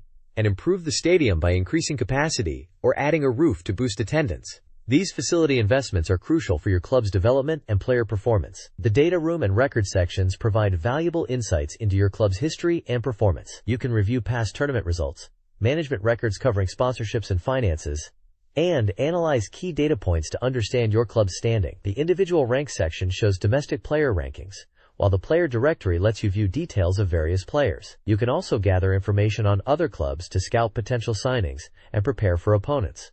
These deep management systems are fundamental to building a successful club. This page dives into Suku no Tsubasa, Gotha World, a simulation game nearing its November 6th release. Featured artwork showcases key characters, including the spiky-haired protagonist and the blonde woman seen previously, alongside others who appear to be allies and potentially antagonists. The article provides a glimpse into the game's strategic depth, presenting various interface screens. You can examine detailed unit data, including stats like barrier strength, damage output, armor values for different sides, and max speed. Pilot potential is also detailed through a radar chart, showing how crew members grow with combat experience, although initial differences are slight. The status screen tracks vital information like world time, ship time, unit status, target details, and remaining units or repair status. A key aspect highlighted is the game's departure from traditional hex-based strategy, opting for a real-time battle system. The unique world time and ship time mechanics influence battle flow. Movement isn't pre-calculated in separate scenes. Instead, units move smoothly, requiring players to account for obstacles and plan routes efficiently. The developer notes mention staff involved with well-known anime like EVA and Pokemon, hinting at high production values for the game's animated sequences and music. The game is noted as being 100% complete. Soku no Tsubasa, Gotha World, features diverse units categorized as recon, transport, and battleships, light, standard, and heavy. Players must understand each unit's role, from scouting to barrier restoration, before engaging in combat. The article details 3 key battle tactics. Tactic 1 emphasizes aiming and lock-on functionality. Tactic 2 covers weapon management, highlighting weapon types and ammo requirements. Tactic 3 focuses on reacting to enemy attacks with counter, evade, or ignore, depending on factors like distance and unit speed. A mission results screen provides detailed performance data, including mission duration and unit statistics, graded from A to B. Character data also impacts ship performance. Dialogue scenes, featuring popular voice actors and quick text, showcase personalities, further enhancing the gameplay experience. This page features Koei's real-time simulation game, Suikoden, Tenmei no Chikai, Vow of Destiny, for the SEGA Saturn. Set in 12th century China during the turbulent Northern Song dynasty, the game is based on the classic Chinese novel, The Water Margin. The objective is to gather the 108 heroes and revolutionaries who rebelled against the corrupt official Gao Kwa, uniting them to bring peace to the land. As a real-time simulation, players choose a base, expand their territory, build up their forces, and engage in strategic battles against rivals. Beyond warfare, the game incorporates elements of city and fortress management, character interactions including potential marriages, and various events based on the original story and unique to the game. Originally a PC title, this Saturn version is a renewal, with added historical and original events, offering a richer experience. Screenshots show the strategic map view, character interactions, and screens for managing your fortress and city. The artwork depicts several of the iconic heroes from the tale. Developer comments suggest it's a different take on historical simulations, focusing not just on grand strategy, but also on building relationships and developing your base like a personal town. The game is listed as 80% complete, aiming for a December 18th release. Suikoden, Tenmei no Chikai, a real-time simulation for SEGA Saturn, centers on building and expanding a base, akin to a fortress, by gathering heroes. Players construct various facilities, attracting more inhabitants, with capable heroes crucial for building specific structures. The game features base management screens and strategic map views. Players face threats like wild beasts and rival heroes, requiring strength building. Events like martial arts tournaments test players' strength. The game features diverse characters, weapons, and items vital for confronting the corrupt official, Zhao Qua, the ultimate goal. The Emperor's early appearance highlights the player's initial weakness and the scale of the task, setting the stage for rebellion. This page introduces the unique and addictive game, Twinkle Star Sprites, coming soon to the Sega Saturn. Described as a completely new genre, it brilliantly fuses the fast-paced action of shooting games with the competitive strategy of fighting games. The headline boldly declares its addictive nature, highlighting the thrill of overwhelming opponents with combos and overcoming challenging bosses. The article suggests the game appeals to various types of players, from those needing stress relief through explosive action to strategic thinkers who enjoy optimizing attacks, and even dedicated fans of specific character types. The gameplay system is explained as being simple, using standard directional and attack buttons for shooting and bombs, making it easy to pick up. Screenshots show the distinctive two-player vertical shooter layout, demonstrating the head-to-head competition. The game is developed by ADK and is scheduled for release on December 18th. Priced at 5,800 yen on 2 discs. The article proudly states the Saturn version is 100% complete and even superior to the arcade original, promising additional content that makes it a 150% perfect port. It emphasizes that regardless of whether you know the arcade version, this Saturn release is definitely worth getting. This page delves deeper into the core gameplay mechanics of Twinkle Star Sprites, providing tips on how to outwit your opponent. It explains the crucial chain system, where destroying multiple enemies in quick succession creates large explosions that can clear the screen and overwhelm the rival player. The guide also details the charge shot, accessed by holding the shot button. This builds up power, unleashing different special attacks based on the charge level, demonstrated with screenshots showing LV1, LV2, and LV3 attacks. The essential bomb is covered, a life-saving tool in tough situations, and the article notes players can carry up to 4 items dropped by defeated enemies are discussed, highlighting that their effect depends on which side of the flipping coin icon you collect them from, offering power-ups, points, or other benefits. Character differences are noted, affecting not only attack methods, but also movement speed and strategy. The Saturn version's bonus features are briefly introduced, confirming the game comes on 2 discs. One for the game and a bonus CD packed with character artwork, voice samples, and fan content, making the port even more comprehensive. The page also explains advanced tactics, like sending attack Zakos, enemy minions, to your opponent's side by clearing formations. Countering these attack Zakos, or incorporating them into chains, triggers powerful character-specific extra attacks crucial for cornering and defeating rivals. Screenshots throughout the page effectively illustrate these mechanics in action, showcasing the game's vibrant visuals and strategic depth. This page introduces the logistics simulation game, Transport Tycoon. The main headline boldly declares that those who control transportation control the economy, setting the stage for the game's core concept. As an essential industry in the real world, logistics is accurately simulated here. The game tasks players with building and managing a transportation network to move goods and passengers between different regions. The industrial structure is based on connecting production sites, referred to as industrial hubs, like mines, oil refineries, factories, with consumption areas, which are cities. Raw materials are produced, processed at factories, and then delivered to cities for consumption. Profit is earned by efficiently transporting these goods, as well as passengers and mail, via various methods such as trains, trucks, ships, and airplanes. The page highlights the division of the game world into these distinct regions, explaining how connecting them profitably is key. Examples of in-game screens for industrial hubs and cities are shown, detailing what they produce, consume, or require transport for. The simulation is noted for its realism, suggesting that applying basic logistics principles from the real world will lead to success in the game. The game is listed as scheduled for release on November 20th, priced at 6,800 yen, supporting 1 player and recommended for all ages. This page dives deeper into the economic engine of Transport Tycoon, specifically detailing the various industrial hubs and their transportation routes. It explains the fundamental supply chains players must manage. You'll find resource sites like iron mines, farms, forests, oil fields, and coal mines. These produce raw materials such as iron ore, wheat and livestock, timber, crude oil, and coal, respectively. These raw materials are then transported to processing facilities. Iron ore goes to ironworks, wheat and livestock to factories, often combined with iron products from ironworks, timber to sawmills, crude oil to refineries, and coal to power plants. The processing plants then produce goods that need further transport.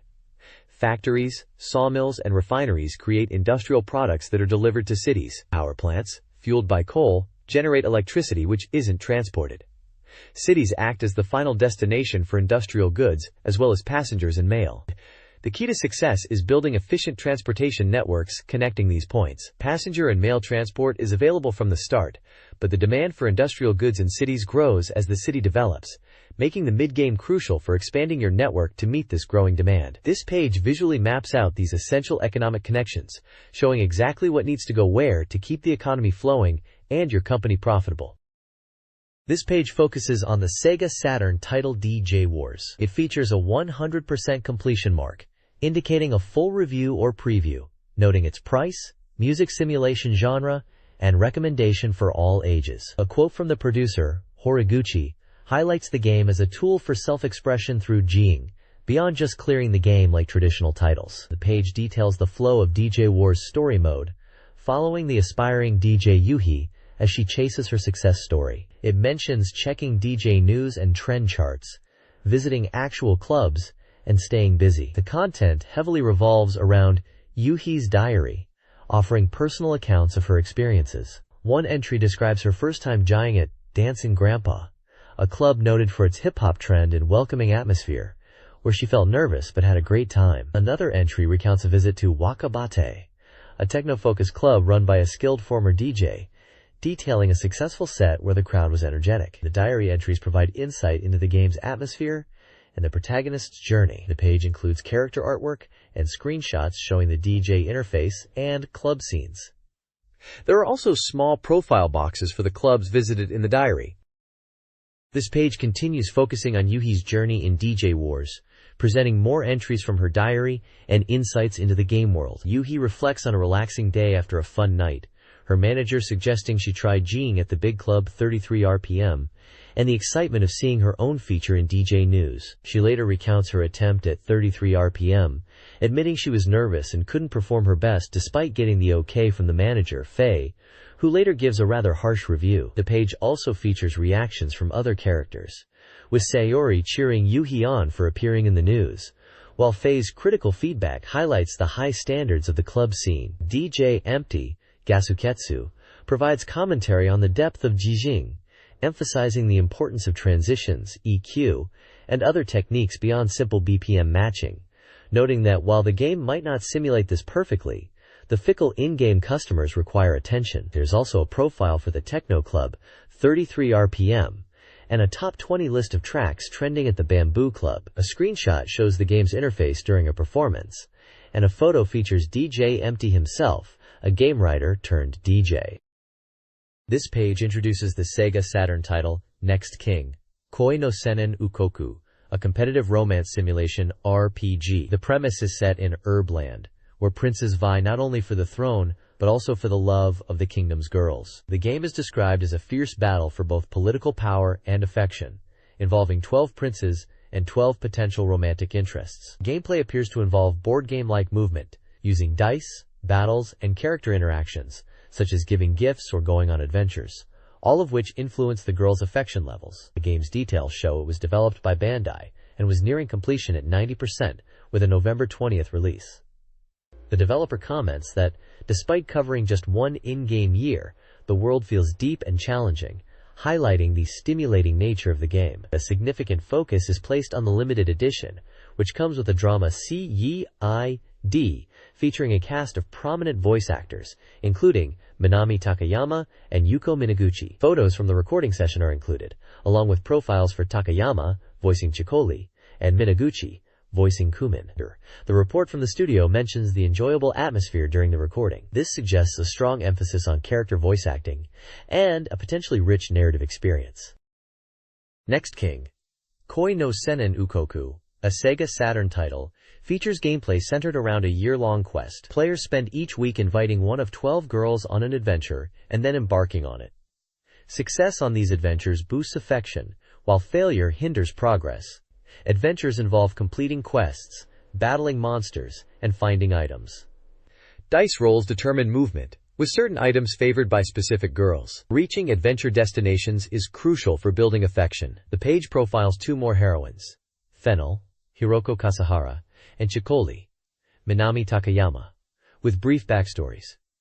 It also showcases Saffron, Sakura Tange, and Caraway, Masako Katsuki. Saffron emphasizes strategic girl selection for adventures. The article promotes a prize giveaway for signed boards from the game's voice actors. This page introduces the simulation/card game Texthoth, Arcana Senki, slated for release on December 18th for 6,800 yen, and including tarot cards. The developers suggest that the best way to grasp the rules is through playing, hinting at gameplay that is easy to pick up but offers strategic depth. The game is played on a board where characters move towards a central goal. Movement is based on a number determining how far a character can advance, potentially utilizing special spaces. Combat is a key element, resolved through card battles, where the outcome depends on the sum of card values and modifiers. If a character loses a battle, they are returned to their starting point. The page features screenshots of the game board, a battle scene, and a screen for synthesizing cards. The manufacturer playfully describes the game as a cheerful and intense card game, emphasizing the fun of winning through strategic card combinations. This page continues the introduction to Texthoth, Arcana Senki. It details the flow of the campaign mode, where players select a character and follow their story journey to become an Arcana master. Easier scenarios are designed to teach the basic rules.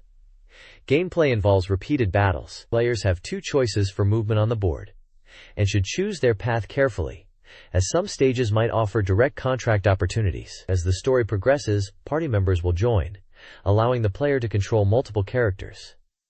Various points on the board offer different interactions. Treasure chests provide new cards, though the number varies, and there's a penalty for stopping at certain types. Magic circles are used to summon monsters based on character attributes. Monsters can only be summoned where there are circles, and their number depends on the number of circles on the board. Defeated monsters disappear, but can be resummoned, and can also evolve. Sanctuaries are where major Arcana cards can be placed to activate their effects, and cards can be removed from these spots. Junction points require the player to stop to change direction, which is crucial for reaching the goal quickly. The explanation emphasizes that these rules and board mechanics are consistent across all modes. As players advance through stages, the difficulty increases significantly, making battles challenging, and success depends heavily on effective use of the Arcana.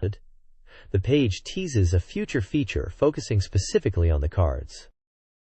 This page introduces a unique title, Ochige Designer ni Nate Pon, which translates roughly to Become a Falling Game Designer. This isn't a typical puzzle game, but rather a creative tool, or puzzle construction software, that lets players design their own falling block puzzle games. It humorously suggests the process involves building, fixing, stacking, and collapsing, leading to states of both hardship and ecstasy only the creator can know. The page outlines the basic flow of game design within the tool, starting with determining the core settings, then building the various components, making adjustments, and finally completing the game.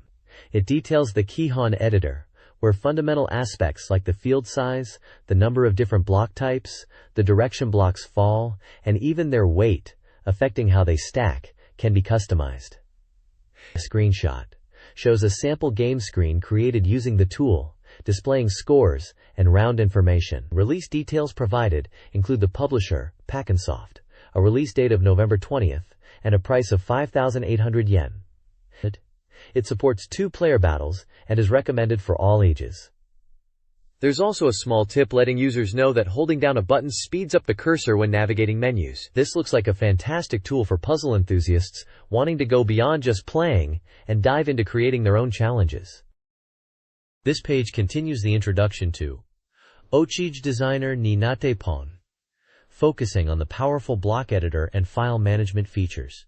It shows a detailed look at the block graphic editing screen, explaining the various tools available, including pixel drawing, filling areas with color, erasing, drawing shapes like rectangles, triangles, and circles, and undoing actions. A handy tip is provided for reselecting a color used in the graphic by hovering over it and pressing the Start button. The page also covers functional settings for blocks, which are crucial for game design. These include defining the number of block types, setting up animation patterns, with advice on avoiding flicker, determining if blocks stick together upon landing, and selecting various falling patterns, ranging from single blocks to specific shapes composed of multiple blocks. File management allows players to save and load their custom block designs, with space for 10 sets per save slot, recommending separate saves for different block types, general, obstacle, etc. This software appears to offer a surprising depth of customization for creating unique falling block puzzle games. The next page continues the look at Ochij Designer ni Natpon, detailing the rule, stage, and item editors. The rule editor provides extensive options for defining how blocks disappear, covering types like matching same blocks, contact with specific blocks, Othello-style captures, explosions, and various special rules, allowing for complex gameplay interactions. The stage editor is where you set the conditions for clearing a stage, such as filling the screen, a time limit, clearing all blocks or specific blocks, and even an opponent game over in versus mode. Balancing these with your custom rules is crucial. This editor also includes graphic editing for elements like enemy characters. The item editor lets you configure special items, controlling their appearance rate and effects, which can range from clearing blocks and changing fall speed, to reversing gravity or attacking the opponent, with effects varying between single-player and two-player modes. The page concludes with a staff interview discussing the development process and the goal of creating a tool that gives players the freedom to design their own unique falling block puzzle games.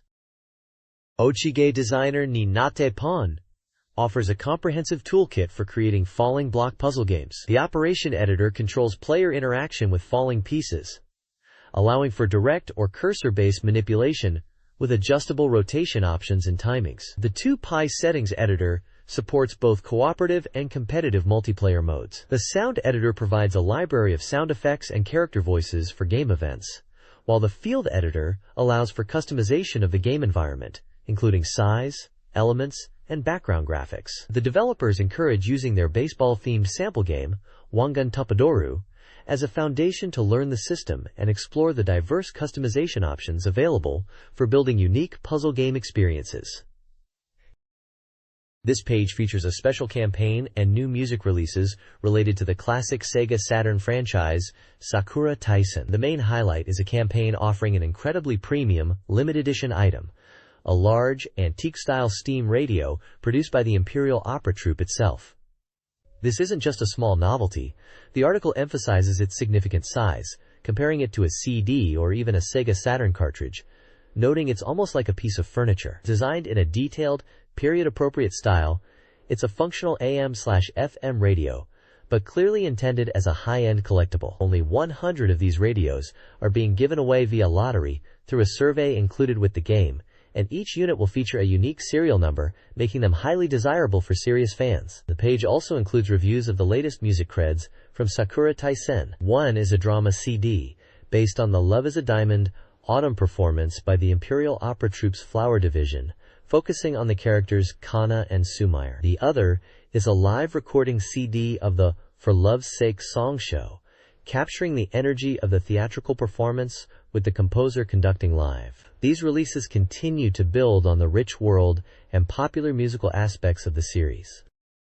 This page serves as an introduction to the SEGA Saturn Soft Complete Guide section, dedicated to providing thorough strategy guides for recently released titles. The prominent illustration features Joe Kusanagi, the protagonist of the game Ronde, striking a pose.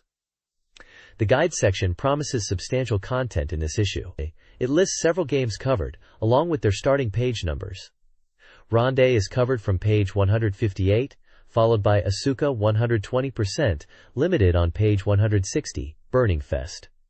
Limited on page 164, Samurai Showdown IV on page 166, and both Street Fighter Collection and Soviet Strike, starting on page 168. This section aims to help players conquer these newer SEGA Saturn releases. The copyright for Ronde is attributed to Atlas. Ronde's gameplay centers on the remix system, allowing players to fuse demons. Remixing combines allied demons to create stronger units or enhance weapons/armor. Players can either use demons as controllable units or for weapon enhancement, with the sealed demons type and level affecting the result. The guide outlines the two remix fusion process, which creates new races based on the combined demons, while spirit-type fusions have unique effects on the resulting demon. Stage 6A, set at Akadis Marine Base, requires reuniting with two soldiers. The stage starts with Hishao, Tudai, and 4 other units facing enemies like Maria and Willy. The guide details enemy waves, including Cockatrice, Momonofu, Hildesvini, and the boss Erling. Strategy involves blocking paths and focusing attacks on Erling, who possesses high attack power. Detailed enemy profiles provide stats and recommend defense-lowering effects. This guide covers Ronde's 3 Remix Demon Fusion system, which uses 2 tables, A and B, based on demon races to determine fusion results. It involves averaging the levels of 3 demons, adding 4, and consulting the tables. An example shows Angel plus Jirai plus Megami, resulting in a Night Gremory. The guide also introduces demon race classification, listing major races and sub-races. It hints at the creation of new mutation demons. The second half details Stage 6B, Tachikawa US Air Base Ruins. The party, including Hishao, Reika, Maria, and Solomon, searches for soldiers. The guide breaks down combat into handling enemy groups A, B, C, and D, with specific tactics for each. The guide highlights a crucial decision after this and a previous stage, choosing to recruit units from the Beast race, or Angel races, with Willy and Solomon as examples. Screenshots are included to illustrate the system. This page delves into Asuka 120% Limited Burning Fest, a fighting game that had recently released at the time. The article notes that players were actively discovering hidden characters, enjoying the story mode, and competing for high scores. The main focus is on the game's continuous hit system, specifically targeting techniques that launch opponents into the air, as the game allows players to continue attacking even if the opponent is grounded or airborne within the hit stun window. The guide provides character-specific examples of launch techniques and potential follow-ups. These include Asuka Honda's throws, Kumi Okubo's counterattack, Megumi Suzuki's Bonbon Upper, and Torami Hojo's diagonal strong attack. It also briefly touches on launchers for other characters, like Nana Owada, Ryuko Yamazaki, Kyoko Mitarai, Tetsuko Ogaya, Karina Toyoda, Shinobu Kawasaki, Tamaki Shindo, and Genichiro Shindo, each accompanied by a screenshot of a relevant move. The guide emphasizes that these are just examples and encourages players to find their own combo variations. This guide analyzes the combat strategies for 2 characters in Asuka 120% Limited Burning Fest: Kyoko Mitarai and Karina Toyoda. Kyoko, the softball club representative, is a mobile character with strong, easy-to-use special moves like Getsu Striker, which serves as her primary attack. She utilizes aerial projectiles and simple combos. Karina, from the Biology Club, is a technical character who relies on her frog companion, Keropion. She utilizes Keropion attacks for offense and defense, including Kero Kero Attack, Kero Kero Heat Breath, and the strategic Keropion setup. Bio Impact is crucial for cornering opponents. Both characters have suggested strategies for story mode and basic combo chains, emphasizing specific techniques and opponent-specific tactics. This guide focuses on 2 characters from Asuka 120% Limited Burning Fest: Kathy Wild and Hojo Torami. Kathy, the pro wrestling club representative, is a grappling-focused character with slow movement but high power. The guide advises players to utilize throws and projectiles against the CPU, and to close distance aggressively in story mode for combos, starting with crouching attacks. A powerful, unguardable throw is also highlighted. Hojo Torami, from the Karate Club, is described as strong with good reach and versatile special moves. The versus CPU strategy emphasizes jump attacks, blocking, and counterattacks. In story mode, she excels in aerial combat and uses projectile specials to maintain distance. The guide recommends opening with jump attacks or combos, and unleashing powerful final moves when the gauge is full. The guide also showcases her crouching attack that launches opponents and her aerial dive kick. Both sections include screenshots and story mode opponent lists. The next page of the Asuka 120% Limited Burning Fest guide details 2 more formidable fighters. First up is Shindo Tamaki from the tennis club, whose long reach with her racket is a key advantage. Her 100-serve projectile comes in weak and strong variations with different trajectories, and her devastating dynamite serve is a flame-infused version. The guide suggests using guard cancels against the CPU and keeping opponents at a distance by repeatedly firing her 100 serve in story mode, switching to the powerful dynamite serve when her meter is charged. Close-range threats should be met with a guard cancel special move. A table lists her story mode opponents. The second character featured is Kawasaki Shinobu, the class leader. She boasts impressive reach and a versatile moveset. Her class leader Bazooka acts as a projectile, while the class leader Tornado is a useful rushing attack. Against the CPU, it's wise to wait for the opponent to attack and counter after blocking. In story mode, players can choose to focus on offense, using combos centered around her class leader Tornado, or play defensively with her weak class leader Dynamite. Her final move is the class leader Megaton Bazooka. An 11 opponent list is provided for her story mode path. The page also includes a spotlight on Hojo Torami's aerial dive kick, noting its technical utility despite its speed. This page of the guide continues the character matchup advice for Samurai Showdown IV, Amakusa's Revenge. It first explains core mechanics like Rage Explosion, which stops the timer and allows use of weapon flipping techniques, and Issen while active, though its duration depends on your remaining health and it can only be used once per match. Issen, activated by the same command, doesn't stop the timer, but allows for repeat attacks and cancellations, making it great for combos. A flowchart illustrates how cancelable normal moves can link into weapon flipping techniques or Issen. Next, it delves into specific characters. Galford is discussed, highlighting the differences between his Shura and Rasetsu styles. Shura utilizes his Dog Poppy and Plasma Blade for spacing, while Rasetsu is more aggressive with dash slashes and forcing strikes. Both styles rely on short and medium slashes for zoning. Finally, Kyoshiro Senryo's advice is given. Both his styles prioritize long-reaching, crouching weak slashes for control. His Shura style uses a retreating weak slash as a key tool, mixing in fast weak Utsunami and standing guard crush.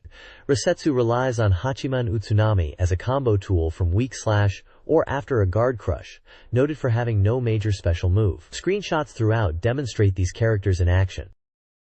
This page continues the character guide for Samurai Showdown IV, Amakusa's Revenge, focusing on strategic breakdowns for 4 more fighters. Basara utilizes his range for zoning and mix-ups, leveraging his high jump and dash for tricky offense, with screenshots highlighting his special attacks and movement. Kafuin Gaira is highlighted for his formidable throws, offering distinct options based on his fighting style, Shura or Rasetsu, and his reliable move startup times are noted, shown in accompanying screenshots. Amakusa's strength lies in controlling distance, with his long-reaching normal attacks, and maintaining unpredictability with his invincible teleport, Asurazan, for both escape and offense, with screenshots illustrating his zoning and teleport usage. Lastly, Zenkuro's guide centers on using his fast Shippuzan special move as the core of his strategy, allowing him to close distance and initiate combos to break defenses, with examples shown in screenshots. This Super Street Fighter II Turbo strategy guide focuses on character-specific counterplay in player versus player matches. It stresses that effective strategies hinge on understanding the opponent and adapting to their playstyle. The guide provides brief advice for battling each of the game's characters. For example, countering Ryu involves breaking through his projectile game while avoiding E Honda's grapples. Players should observe Blanca's unpredictable moves and time their attacks against Guile's zoning. The guide also suggests strategies for dealing with Ken's rushdown, Chun-Li's strong defense, Zangief's throws, Dhalsim's zoning, Cammy's ranged attacks, Todhawk's grappling, Fei Long's aggression, DJ's projectiles, Balrog's punches, Vega's aerials, Sagat's tiger shots, and M. Bison's aggressive mix-ups. The core concept is to read the opponent, understand character matchups, and tailor responses accordingly. This page presents a character-specific strategy guide for Street Fighter Alpha 2, building on the previous discussion of matchup analysis. It emphasizes the importance of understanding opponent attack patterns and utilizing the game's unique systems like the Zero Combo and Super Combo gauges. The guide provides brief advice for battling the diverse cast. For instance, against Ryu, it advises dealing with his projectile game, but highlights the air guard option, shifting focus to close combat. Facing Akuma is noted as potentially easier than Ryu or Ken due to weaker special moves, suggesting a more aggressive approach. For characters like Charlie and M. Bison, the guide points out specific tricky special moves that require careful guarding or using zero counters with meter. Grapplers like Sodom and Zangief require vigilance against throws and specific counters like standing attacks or meter usage. For characters with strong zoning like Sagat or Dhalsim, Maintaining distance or finding openings for counterattacks is key. Ultimately, the guide reinforces the need to read the opponent, adapt strategies based on the character matchup, and effectively manage the super combo gauge for crucial zero counters and super combos. This page features an interview with John Manley, a game designer on the Strike series, focusing on the recently released Soviet Strike for Sega Saturn, titled 11 Questions Approaching John Manley, Game Designer. The article explores the history of the popular helicopter combat series, from its 16-bit origins through to the 32-bit generation. Manley discusses the series' strong reception in North America and Europe, highlighting Soviet Strike's high anticipation. He touches on the team's experience with previous E-titles like Shockwave and Road Rash, explaining the natural progression to developing the Strike series on 32-bit platforms. The interview delves into the design philosophy behind maintaining the core gameplay while evolving for newer hardware, and the reasons for setting Soviet Strike in the tumultuous political landscape of the former Soviet Union, aiming to reflect current events for a sense of realism and urgency. The page includes screenshots showcasing the game's aerial combat and strategic viewpoint, along with photos including one of Manley and a colleague examining a detailed helicopter model, hinting at the development process's attention to detail. The article emphasizes the unique elements that contribute to the series' success, such as the focus on real-world themes. There's also a small section sharing a brief anecdote related to the Strike series. This page continues the deep dive into the Strike series, showcasing its progression from the 16-bit classics like Desert Strike, Jungle Strike, and Urban Strike, through to the visually enhanced 32-bit iteration, Soviet Strike. The article highlights the ambition to turn the series into a high-budget Hollywood interactive version, leveraging the new hardware for greater realism and a cinematic feel. The interview with John Manley continues, with further questions about Soviet Strike's design. He reveals that the game's environments, including the detailed Moscow stages, were created using real-world maps for accuracy. Manley confirms that the weapons depicted are based on actual military hardware, a result of careful research. New features introduced in Soviet Strike are discussed, such as engaging with chemical weapon factories and the inclusion of cooperative missions.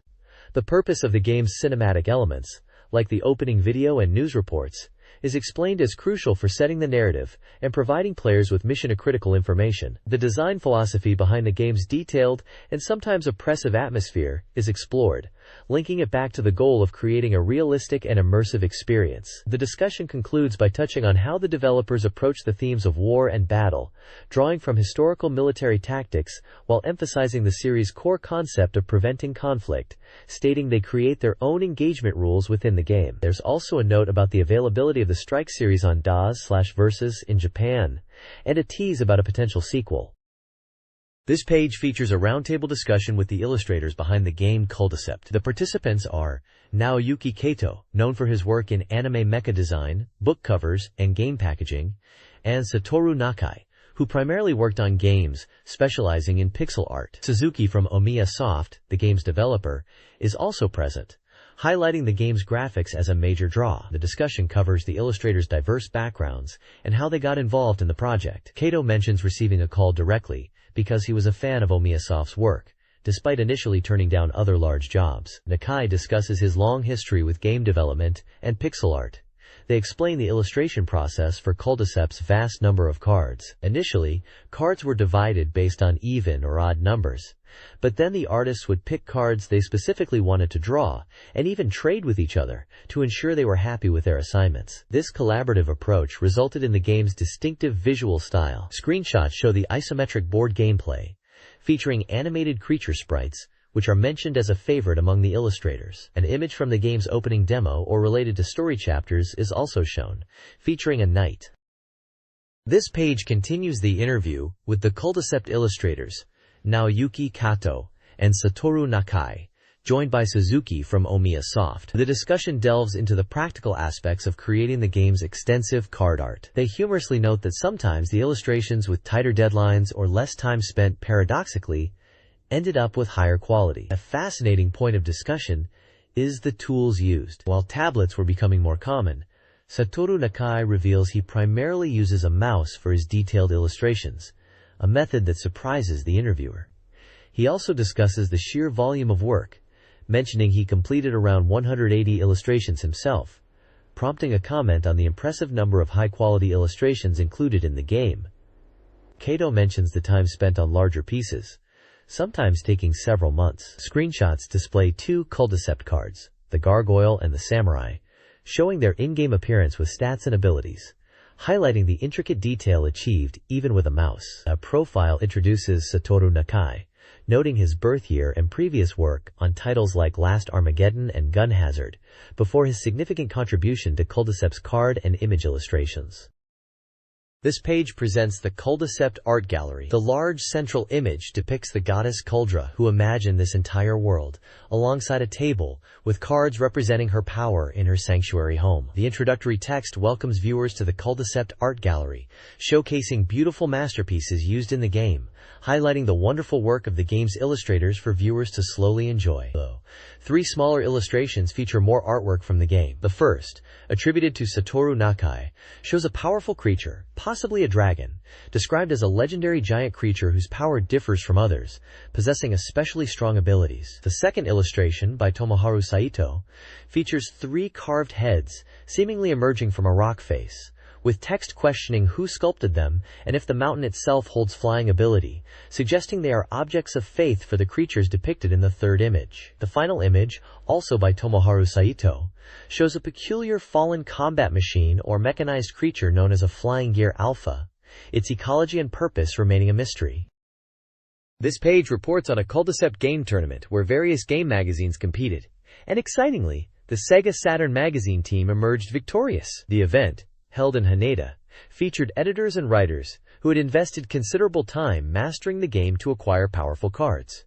Above the tournament report, dynamic artwork from the game is featured. One image shows a character wielding the legendary sword, Dragon Slayer, feared by all dragons, standing beside a fearsome dragon head. Another depicts a woman alongside a massive red dragon, noting its incredible power and the woman's potent abilities that can instantly defeat foes. The article then dives into the specifics of the winning deck, or book, used by the SEGA Saturn magazine team. The core strategy emphasized balance across different elemental creatures and maximizing items that boost attack power. While some rare cards were included, the deck primarily consisted of those easily obtainable. A key focus was also placed on creatures with the support ability, which is highlighted as particularly strong for providing boosts. Examples of cards are shown, including the Druid creature and the Tower Shield item, illustrating the strategic depth of the winning combination which leveraged both support and defense. This page introduces the new arcade game Psychic Force 2012 by Taito, a 3D versus action sequel to the original Psychic Force. It highlights the game's unique 3D combat system, where characters fly freely across the entire screen. The story sets up a conflict between two major forces, New Noah, representing hope, and the military's Subspace Psychic Force unit, driven by ambition. The article details several improved gameplay systems, including a new Psycho Gauge integrated with the Life Gauge, a slide dash for evasive maneuvers, a barrier break attack against defensive guards, and a hypercharge ability to boost the Psycho Gauge, even by sacrificing health. It also mentions a Psycho Impulse technique for powerful counterattacks after being downed, and the ability to switch the direction of superpower attacks after inputting the command. A screenshot shows characters battling high above a cityscape, illustrating the game's signature aerial combat. Taito provides a brief development update, confirming the game runs on their Wolf board hardware and is planned for release the following year. While character illustrations aren't ready, more details will be shared in the next issue. This page delves deeper into the world of Psychic Force 2012, introducing the key characters who make up the opposing forces mentioned previously. We see striking illustrations and profiles for the main players from the two primary factions, New Noah and the military's Subspace Psychic Force unit, alongside a newly introduced group, the Second Force. New Noah is represented by Carlo, the Master of Water who uses calculated strategies, Regina, the Master of Fire driven by her brother Carlo's ideals, and Gates, a powerful cyborg. The Subspace Psychic Force unit features Emilio, the Master of Light whose powers have become corrupted, Setsuna, the Master of Darkness full of absolute self-confidence, and Gades, the Master of Gravity who lives by his own belief. Finally, the Third Force, or Second Force as labeled here, introduces Mighty, the Master of Lightning and a Psychic Psyker Hunter, Wendy, the Master of Wind searching for missing comrades, Patty, the Master of Tone whose voice carries power, and Genshin, a magic user linked to the Shadow High Ground. The page provides a great visual overview of the diverse cast and hints at their roles in the conflict, building anticipation for their unique psychic abilities and fighting styles seen in the game. The next page shifts focus to the racing world, offering a detailed strategy guide for the endurance race mode in Sega's Le Mans 24, developed by their AM3 R&D department. The guide begins with general driving techniques applicable to all car types, emphasizing that while cars have performance differences, the fundamental approach is key. It recommends cars like the Sauber or Mazda 787B for easier race development. The core technique highlighted is maintaining 6th gear and using precise throttle control to navigate most corners, only downshifting to 5th for tight chicanes. A significant portion is dedicated to the game's featured circuit, the Sarth circuit. It notes the in-game version is a slightly adjusted representation of the real-world track, known for its long 13.8 km layout. A map of the circuit is provided, numbering key corners, followed by specific driving tips for each section, pointing out particularly tricky corners like 1, 6, and 8, and reinforcing the need to downshift for the chicanes at corners 3 and 4. Screenshots showcase the intense racing action, with multiple cars on track, and the game's user interface displaying race data like lap times and position. There's also a glimpse into the pit area, adding to the immersive feel of the endurance race. Overall, the page provides valuable insights for players looking to master this challenging racing simulation. This page continues the detailed strategy guide for Sega's Le Mans 24, delving deeper into track-specific techniques and general driving philosophies. The top section focuses on driving each corner, with numbered points, 1 through 9, showing various sections of the Sarth circuit and providing specific advice on corner entry, apex, and exit, emphasizing finding the optimal line and managing speed, as seen in the accompanying screenshots. Further down, a must-see for enthusiasts section reveals a significant detail. Completing the 24-hour endurance race allows you to challenge the iconic Porsche 917K as a rival car. It hints strongly that defeating this legendary machine might unlock it for the player, adding a compelling goal to the challenging race mode. Screenshots showcase the Porsche 917K in detail, including its stats and in-game appearance. A notable feature on the right is the 10 driving rules from AD Unuma. These are fundamental tips for success, covering essential aspects like memorizing the course, using the out-and-out line, and crucially, mastering throttle control over excessive braking. It recommends the Mazda 787B as a strong car choice, suggests the manual transmission is faster, and even mentions a special Superbird drift technique, while stressing the importance of maintaining grip and avoiding contact with rivals. This section provides a concise yet comprehensive guide to improving your performance in the game. This page features a special look into Sega's Cybertroopers Virtual-On series, marking the release of 2 new books described as the culmination of the Virtual-On world. The main focus is on a book titled Cybertroopers Virtual-On Graphics Perspective, released in September '97, which delves into the intricate designs of the game's Virtuoids. The article includes an interview with key members of the development staff, publicity designer Nobutaka Ari, CG designer Yasuhiro Mori, and main designer Hirokazu Ozaki. They discuss the concept and production of the book, sharing insights into the challenges of creating such a detailed visual guide. The conversation touches on the depth of information packed into the book, and how it serves as a comprehensive reference for Virtual-On enthusiasts. Accompanying the interview is a striking visual, a detailed, almost exploded view of a Virtuoid's internal structure, giving a glimpse into the complex designs featured in the book. The staff discuss how the book showcases aspects of the Virtuoid designs that might not be obvious during gameplay, offering a new perspective for fans. The interview provides a fascinating behind-the-scenes look at the effort put into expanding the Virtuoid Speculon universe beyond the game itself. This page delves further into the world of Cybertroopers Virtual-On, focusing on 2 significant reference books. The first, Cybertroopers Virtual-On Graphics Perspective, is creatively presented here as a product manual and catalog from the in-game corporation, Dina, which supposedly manufactures the Virtuoids. Flipping through its pages is said to reveal the beautiful graphics of the Virtuoids, much like a car brochure showcases models and specs. Below this, under the header, Reading Virtual-On, the discussion continues, likely from the interview featured on the previous page. It introduces the second book, Cybertroopers Virtual-On Reference Schematic, released alongside Perspective in September '97. As the large schematic graphic implies, This book provides detailed technical breakdowns and references for the Virtuoids. The staff discuss the challenges and time involved in creating such intricate details, particularly focusing on wireframes and processing. They reflect on the process, mentioning specific Virtuoids like Temjin and Raiden, and how working on these projects, including the CG for characters like Oratan, pushed their skills. They express anticipation for future projects, hoping to consolidate reference materials into a single, comprehensive volume. This page is the AM2 Official Corner, Volume 74, a weekly update from Sega's legendary AM2 R&D department. The main focus is the full results report from the Scud Race Pacific Championship Tournament that took place nationwide at Sega Direct stores during the summer. 67 stores participated, hosting intense battles, with the intermediate course often proving decisive. The page also features a message from producer Toshihiro Nagoshi. He expresses his happiness about the tournament and creating games that excite players, looking forward to making more in the future, and asking for continued support. The bulk of the page is dedicated to listing the results from the participating arcades. Each section is titled "With the Arcade Location," followed by lists of top finishers, their race times, and the car they used, including Ferraris, McLarens, Dodge Vipers, and Porsches. These detailed results showcase the skill of the players who took part in the championship across Japan.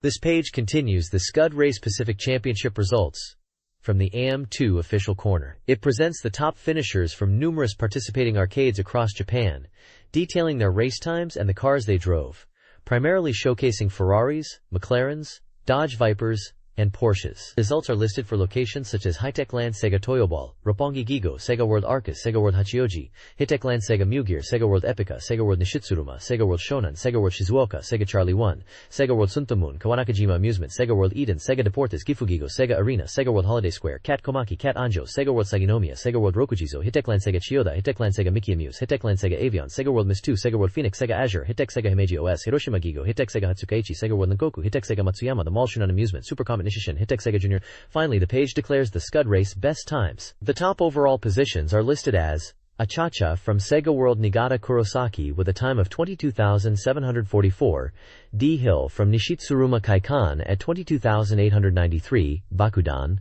Tie-In from Gifu Gigo at 22,918, and Q Tie-In from Cat Komaki at 22965. The summary notes that all top finishers used McLarens, a result that was anticipated, and congratulates all the participants. This page features the newly revamped SNK Corner, now officially titled Sunnyside SNK SSS. Mr. Umemoto from SNK expresses his enthusiasm for the renewal, highlighting the bright new title. The section includes Hyperflix, a popular corner showcasing reader submissions, featuring fan art and messages related to SNK games. This issue displays fan art of the King of Fighters, 97 characters like Leona Hydern, Iori Yagami, Nakoruru, Rimururu, and Mai Shiranui. The fighting game screenshot prominently features the King of Fighters 97. The page also announces a giveaway for original stickers related to Samurai Showdown, Amakusa's Revenge. Additionally, it lists winners from previous SC and Autumn giveaways from numerous regions across Japan. An announcement at the bottom provides updates on the upcoming port of the King of Fighters 97 and mentions a new 3D Samurai Showdown title, likely Samurai Showdown 64, along with plans for future content in the SSS Corner, including popularity polls and team polls for KOF 97. This page dives deep into Sphynx's exciting new historical fighting game, The Last Blade. Set in a chaotic era, the game promises a story previously untold. It's a full-fledged sword fighting game that builds on Sphynx's fighting game expertise, featuring 12 guided swordsmen. The game system is detailed, explaining the core controls use an 8-direction lever and 4 attack buttons: weak slash, strong slash, kick, and the crucial hajiki, or parry. A key feature is the 2 distinct kenshitsu, or fighting styles available for each character, adding strategic depth. The hajiki system is highlighted as a new element that allows players to turn the tide, requiring keen reading of the opponent's attacks, but utilizing simple button inputs rather than complex techniques. Introduced here are 12 characters, each with a descriptive nickname reflecting their style. Kaede the Shining Soul, Moriya Minakata the Moon Destiny, Yuki the Anxious White, Old Man Genbu the Fighting Hermit, Akari Sakaki the Magical Little Girl, Juzo Kanzaki the Big Heart, Keiichiro Washizuka the Sword Wolf, Shikyo the Living Nightmare, Hyo Amano the Romancing Wanderer, Lee Rekka the Oriental Justice, Zantetsu the Last Ninja, and Shigen Naotora the Iron Tiger. The screenshots showcase various characters in action on different stages, giving a glimpse of their unique moves, such as Yuki's ice attacks, Akari summoning a spirit, and Lee Rekka's flame techniques. It's noted this is still a development version from 1997, but it already looks like a must-have for fighting game fans.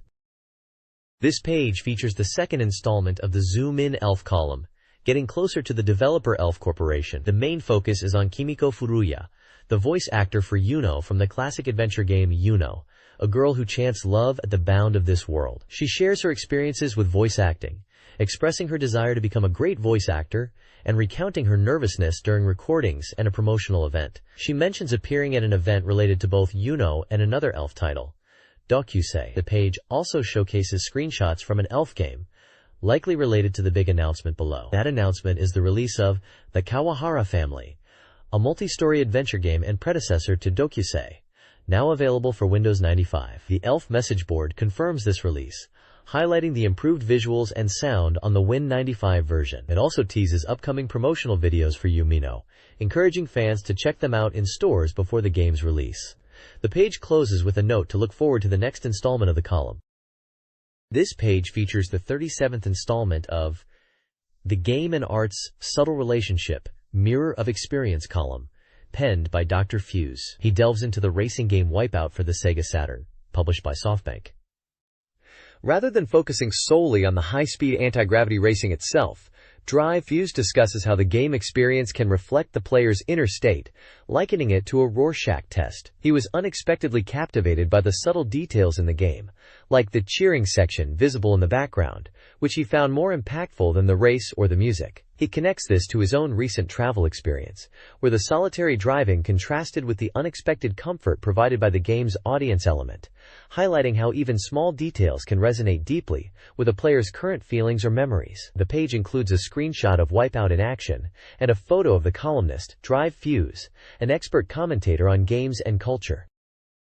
This page presents Mother Hakozaki's Fortune Telling for the week of October 31st through November 6th. It features a photo of Mother Hakozaki herself, described as having over 20 years in fortune-telling, currently spending her days giving consultations to the magazine's editorial staff. The lucky person of the week is Ryo Inoue from Roommate, whose birthday is November 4th. Her luck is noted to be somewhat unstable, particularly regarding finances, suggesting checking budgets is crucial. Unexpected visitors might cause issues, and tidying up is recommended. Overall luck categories for the week are summarized.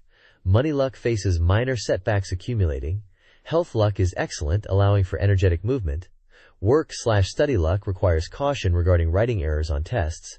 And love luck improves with effort. The core of the page provides horoscopes for all 12 zodiac signs, split into sections for boys and girls, each with a small character illustration representing the sign. The advice covers general life guidance, warnings, and tips for improving luck, often suggesting lucky items or actions specific to each sign and gender. It's a standard horoscope layout, offering personalized insights for the magazine's readers.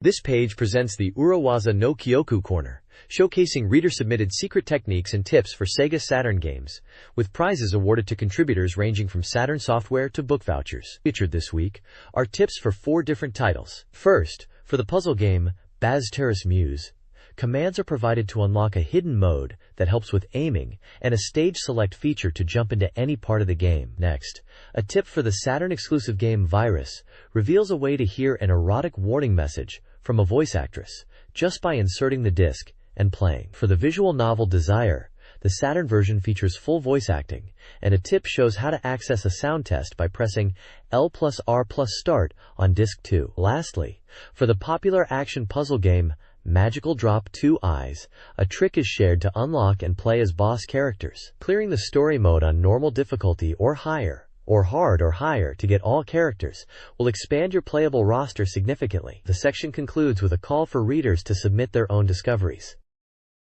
This page presents the SEGA Saturn Soft Review section covering games released or upcoming between October 31st and November 6th. Featured is the SEGA Ages/Columns Arcade Collection, compiling multiple arcade versions of the classic puzzle game columns. Reviewers express nostalgia for the simple, falling block gameplay that rivals Tetris. They note the quiet, calm atmosphere is appealing compared to modern games, and while the graphics are basic, the core gameplay loop remains solid. The addition of a versus mode is highlighted as a welcome new feature, adding significant enjoyment, despite some minor graphical and sound differences from the arcade original. It earned an average score of 6.66. The other title reviewed is Falcom Classics, a compilation of classic PC RPGs from Falcom, featuring games like Dragon Slayer. Reviewers recall these influential titles from the 1980s with fondness, acknowledging their significance in Japanese gaming history, especially for RPG fans. The port quality is generally praised,